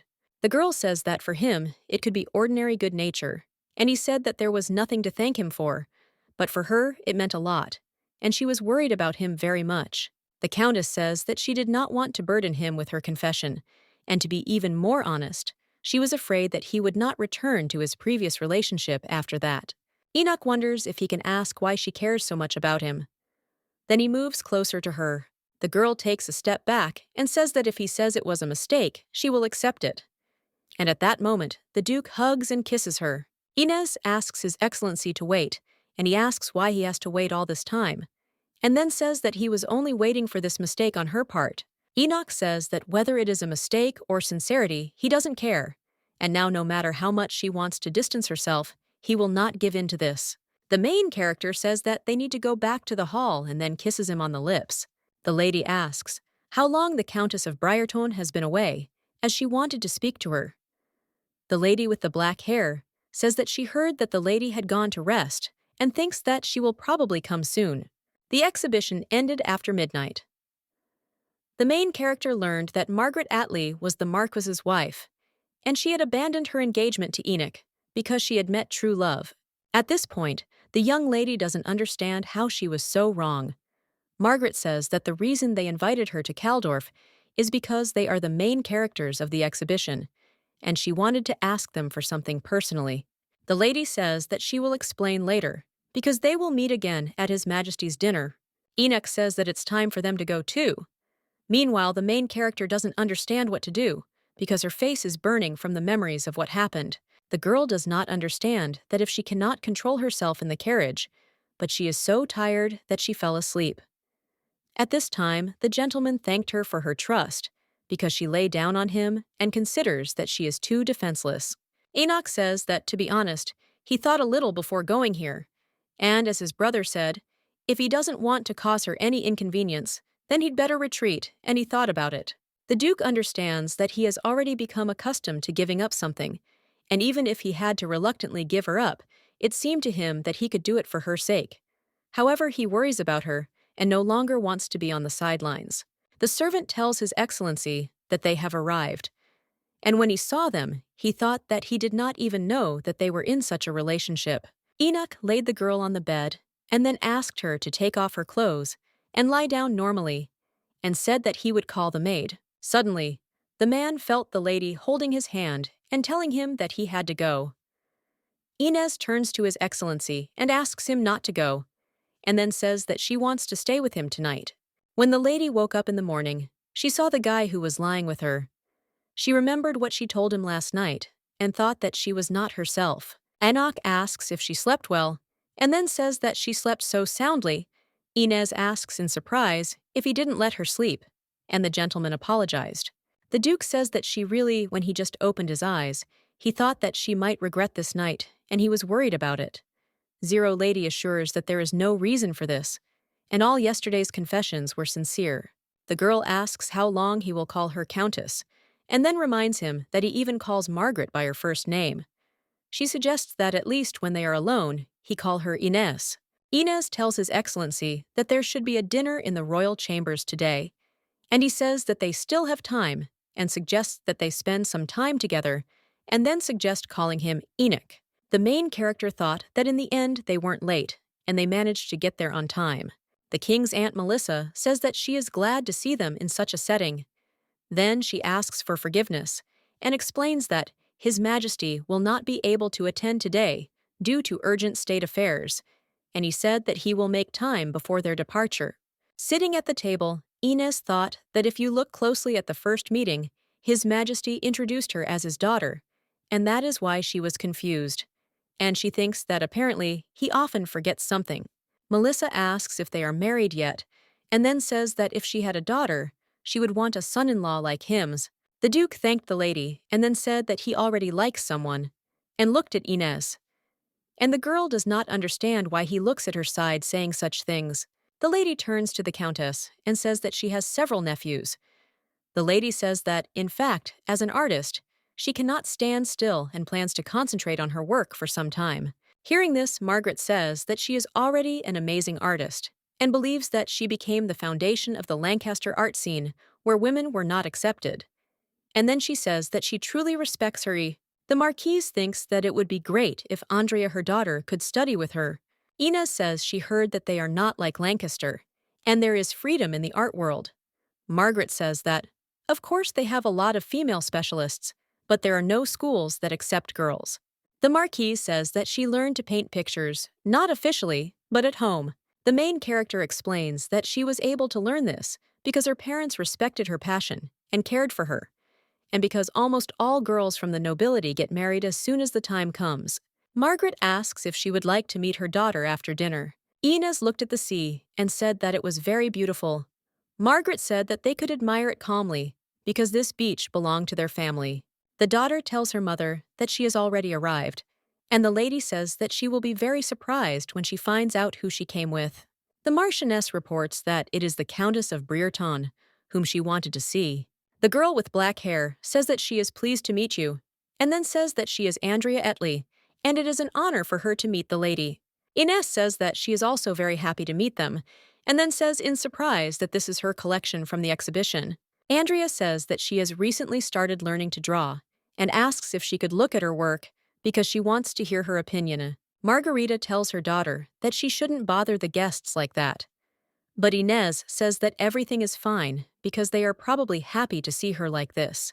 The main character looked at her parents and thought that they definitely weren't against her appearance and raised her well, and they even remind her of her parents. The girl tells the Countess that she will take her to her workshop. Inez says that she draws very beautifully and believes that at her age she already has such abilities and potential. Andrea was delighted to hear this, and the lady said that it only seemed that the movement was a little weak, and therefore she thought it would be a good idea to make sketches more often. The Countess says that it is not necessary to put all her efforts into it, but she believes that it will help her if she learns to create special drawings in a short time. Andrea says that she is very glad that she was able to listen to her advice.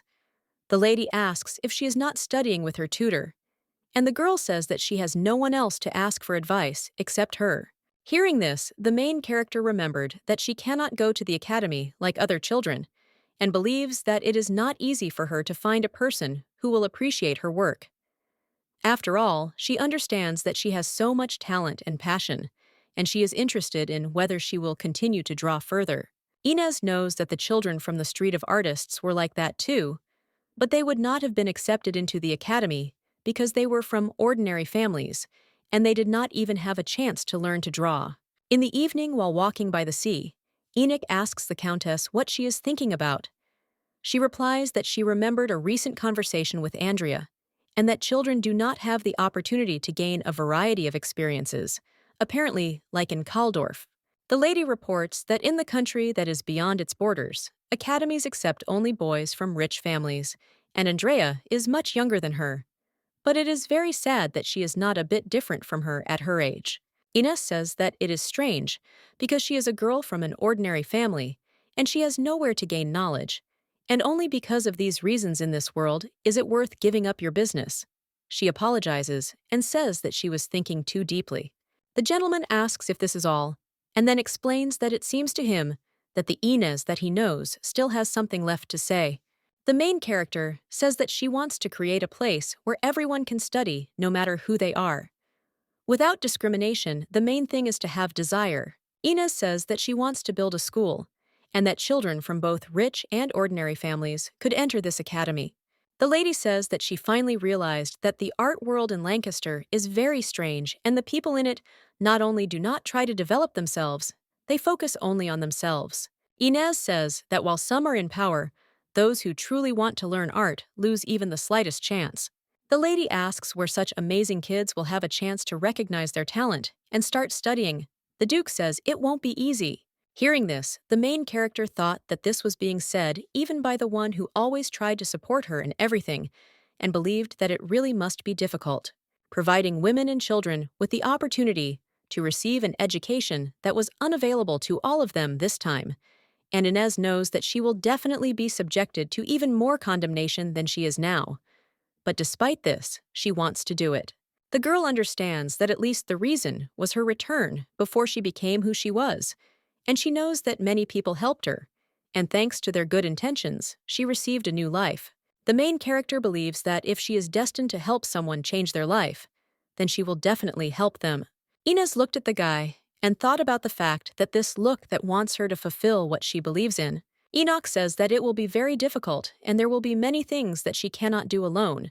And then he says that it is not bad because she will have at least one companion in this matter.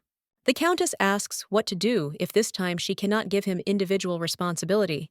The gentleman says that he will be able to work together with the artist by the hand of God, and therefore will suffer any damage. The personal exhibition in Kaldorf ended solemnly, and it was a pity that the time had flown by. But they decided to take a little walk before returning home. Inez asks the boy if he had to dress so simply. He replies that expensive clothes would have been too bulky. At this time, the girl thought that maybe he was just enjoying the fact that no one there knew him. Walking down the street, they had a good time. Closer to evening, the main character says that probably now the dancing will begin. And a woman who was passing by asks why they don't go since they are a couple. She says that there is a legend that says that a couple who dances on Kaldorf night stays together forever. Hearing this, the gentleman invited the girl to dance. He says that he doesn't care anymore, no matter what anyone says. And then he asks the girl if he can kiss her. Enoch explains that he is not going to do anything without her consent. The lady thought about the terrible thoughts she kept coming back to, and what Ryan would do in his place. These unpleasant memories fly away with the warm, salty wind and disappear completely. There are many people gathered on the pier because they all want to meet Countess Briarton, and it is surprising to them that the artist has gained great popularity. The gentleman says that Inez raised their country's rating in a state with which they had a long-standing mutual hostility. The gentlemen tell the Countess that they heard that her exhibition was in great demand, and therefore ask her to express her opinion. The lady thanked him and explained that it was a significant event where she was able to show Lancaster's art. The man says that she has become the most famous artist, even outside the country, and then asks what kind of work she wants to focus on now. The countess reports that work will have to wait, because there is something she needs to do. The gentleman asks what it is that has touched her. She replies that she wants to build a school where aspiring professionals can study art. The man asks in surprise if they don't already have such people. Inez says that the academy she will be open to anyone who wants to study there, without any discrimination, be it status or gender. The Countess's statement received a huge response. The aristocrat says that even if they allow ladies from high families to enter art schools, he does not understand why ordinary people should receive the same education as the rich. The Lord says that this will be an insult to the entire Lancastrian aristocracy. He believes that the fact that ordinary people and women will begin to receive an education means that they risk entering into competition with the rich and displacing them. But for those who had already established themselves in their place and were content with fame, this was a hindrance. The man asks if they even know anything about art, because he believes that this feeling needs to be cultivated from childhood. The lady asks, has he forgotten that their daughter also desperately wanted to study sculpture, but she had to give up her dream due to the lack of such schools? Those segments of the population that were deprived of such figures began to oppose such people. The lady says that her daughter was so sad when she was not accepted, but the husband calms her down and says that they were just talking about ordinary people. But the lady claims that their daughter is no different from them in that she cannot get into an art school. The man says that the countess said that she wants to open a private school with her property, and then asks if they have the right to contradict her. The gentleman suggests stopping, because he believes that there is a lot of talk about this in the country now, and now it cannot be stopped by the fact that some aristocrats are showing their dissatisfaction. When the main character reported this to the Queen, Her Majesty said that this was a serious undertaking. Inez claims that she does not plan to give in on this issue. The main character says that, of course, the fact that the Arts Association is opposed will cause great harm from the rich layer of the population, and therefore considers it obvious that Her Majesty called her out of concern about this. Helena says she can't deny it, but moreover, she is interested in the reason why she doesn't pay attention to the protests and still wants to open the academy. Inez replies that it is because she believes that the art world in Lancaster can no longer remain in this stagnation, and to put it bluntly, every artist considers such steps of hers to be nothing more than a speck in the eye, because she is the Countess of Briarton. The Countess says that when she was the heiress of an influential family in Lancaster, and now an artist working even abroad, and despite all her achievements, she could not gain a foothold here because she is a woman. The main character asks what will happen to their descendants, because she understands that when the Earls of Briarton disappear and the world of Lancaster art becomes closed again, like in the old days, because she understands that nothing will change. Inez says that beautiful things tend to rot, and that is why she does not want such a future for the Lancaster art world. The Countess says that if she opens an academy and creates an environment where anyone can learn art, then this world will be filled with artists with their own free artistic styles. The Queen says in surprise that when they both say something like that, it is so similar, and then says that she believes that the lady is right, as is His Majesty. Helena says that the Lancaster government will not interfere with them opening the school, and then says that she hopes that what she thinks is right will come true. The Queen says that they will not be able to help her with this, and therefore asks for forgiveness, that they could not be more helpful.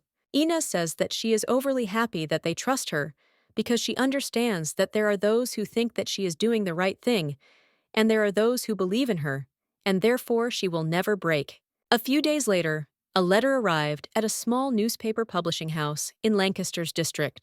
The man suggests that they come closer to him because he has a special report. He is reading a report on the suspicion of bribery regarding the construction of the Countess of Briarton's school. The artist with the hand of God, Countess of Briarton, is suspected of bribery, and it has been confirmed that the owner of the site where the school was to be built received a large sum of several million gold pieces during the period when the Countess announced the construction of her school. Upon learning of this, the main character says that this is unthinkable, since she has not done anything like this, and they are still at the stage of searching for a site for the school, and this is some kind of nonsense. The man explains that this is the answer of Count Hansen, who also suffered damage, because he was connected to this case. The construction of the academy could raise the standard of living in the area, but since he does not want to feud with the countess, he had to agree, and after the deal, the countess postponed the choice of territory. Hearing this, the main character screams and says that this is nonsense, and that Port Publishing House printed this news without a single weighty argument. The gentleman invites her to look at the land transfer document that the informant used as evidence. When the lady saw the signature with the seal, she realized that they were identical to hers. And the man reports that there is another problem, and the very first informant claims that he helped her with this. The countess asks who he is, and the man replies that it is Charlotte Jason. At this time, the reporter announces that they are starting their interview, and says that in the letter, she indicated that she is an accomplice to Miss Briarton in the bribery case. The man says that as far as they know, she was not on the best terms after the divorce hearing. Charlotte says that it was her trick, and after that affair they broke up. And then she says that the countess contacted Hansen through her, and while she was preparing for the land deal, she did something that no one was supposed to know about. The gentleman asks why she helped her. Then, the lady with red hair says that it was not easy for her then, and in exchange for assistance, she did her a favor, and said that she would help restore her damaged reputation. Charlotte says that she felt remorse and helped her with this deal all the time. But moreover, she was afraid that after a successful completion, she would finish her off so that she would not say too much. The lady with red hair says that she was very scared and therefore asks for help. If you think about it between two people from the nobility in the case of bribes, there remain documents about the transfer, as well as the fact that such a rich man as Brereton used Charlotte, with whom she has many common connections. Anyone would have sensed the lie in Charlotte's statements, but people like journalists don't need proof at all. The gentleman says that the lady should not worry, and no matter what happens, they will announce this in their publishing house port, or for the sake of revealing the truth, he believes that at the moment, this is a great accusation against the most famous artist in their state. The art association that was at odds with Inez, and the part of society that was against her, only fed these rumors. The news grew with furious speed. The aristocrats did not understand whether they could trust this man, around whom there was such a fuss, a school intended for the education of children. The lady asks if this article is true, because she thinks that the countess does not look like a person who would do such a thing. The gentleman says that remembering that unbearable image that she constantly showed, one can imagine what she could, but he believes that no one knows the truth.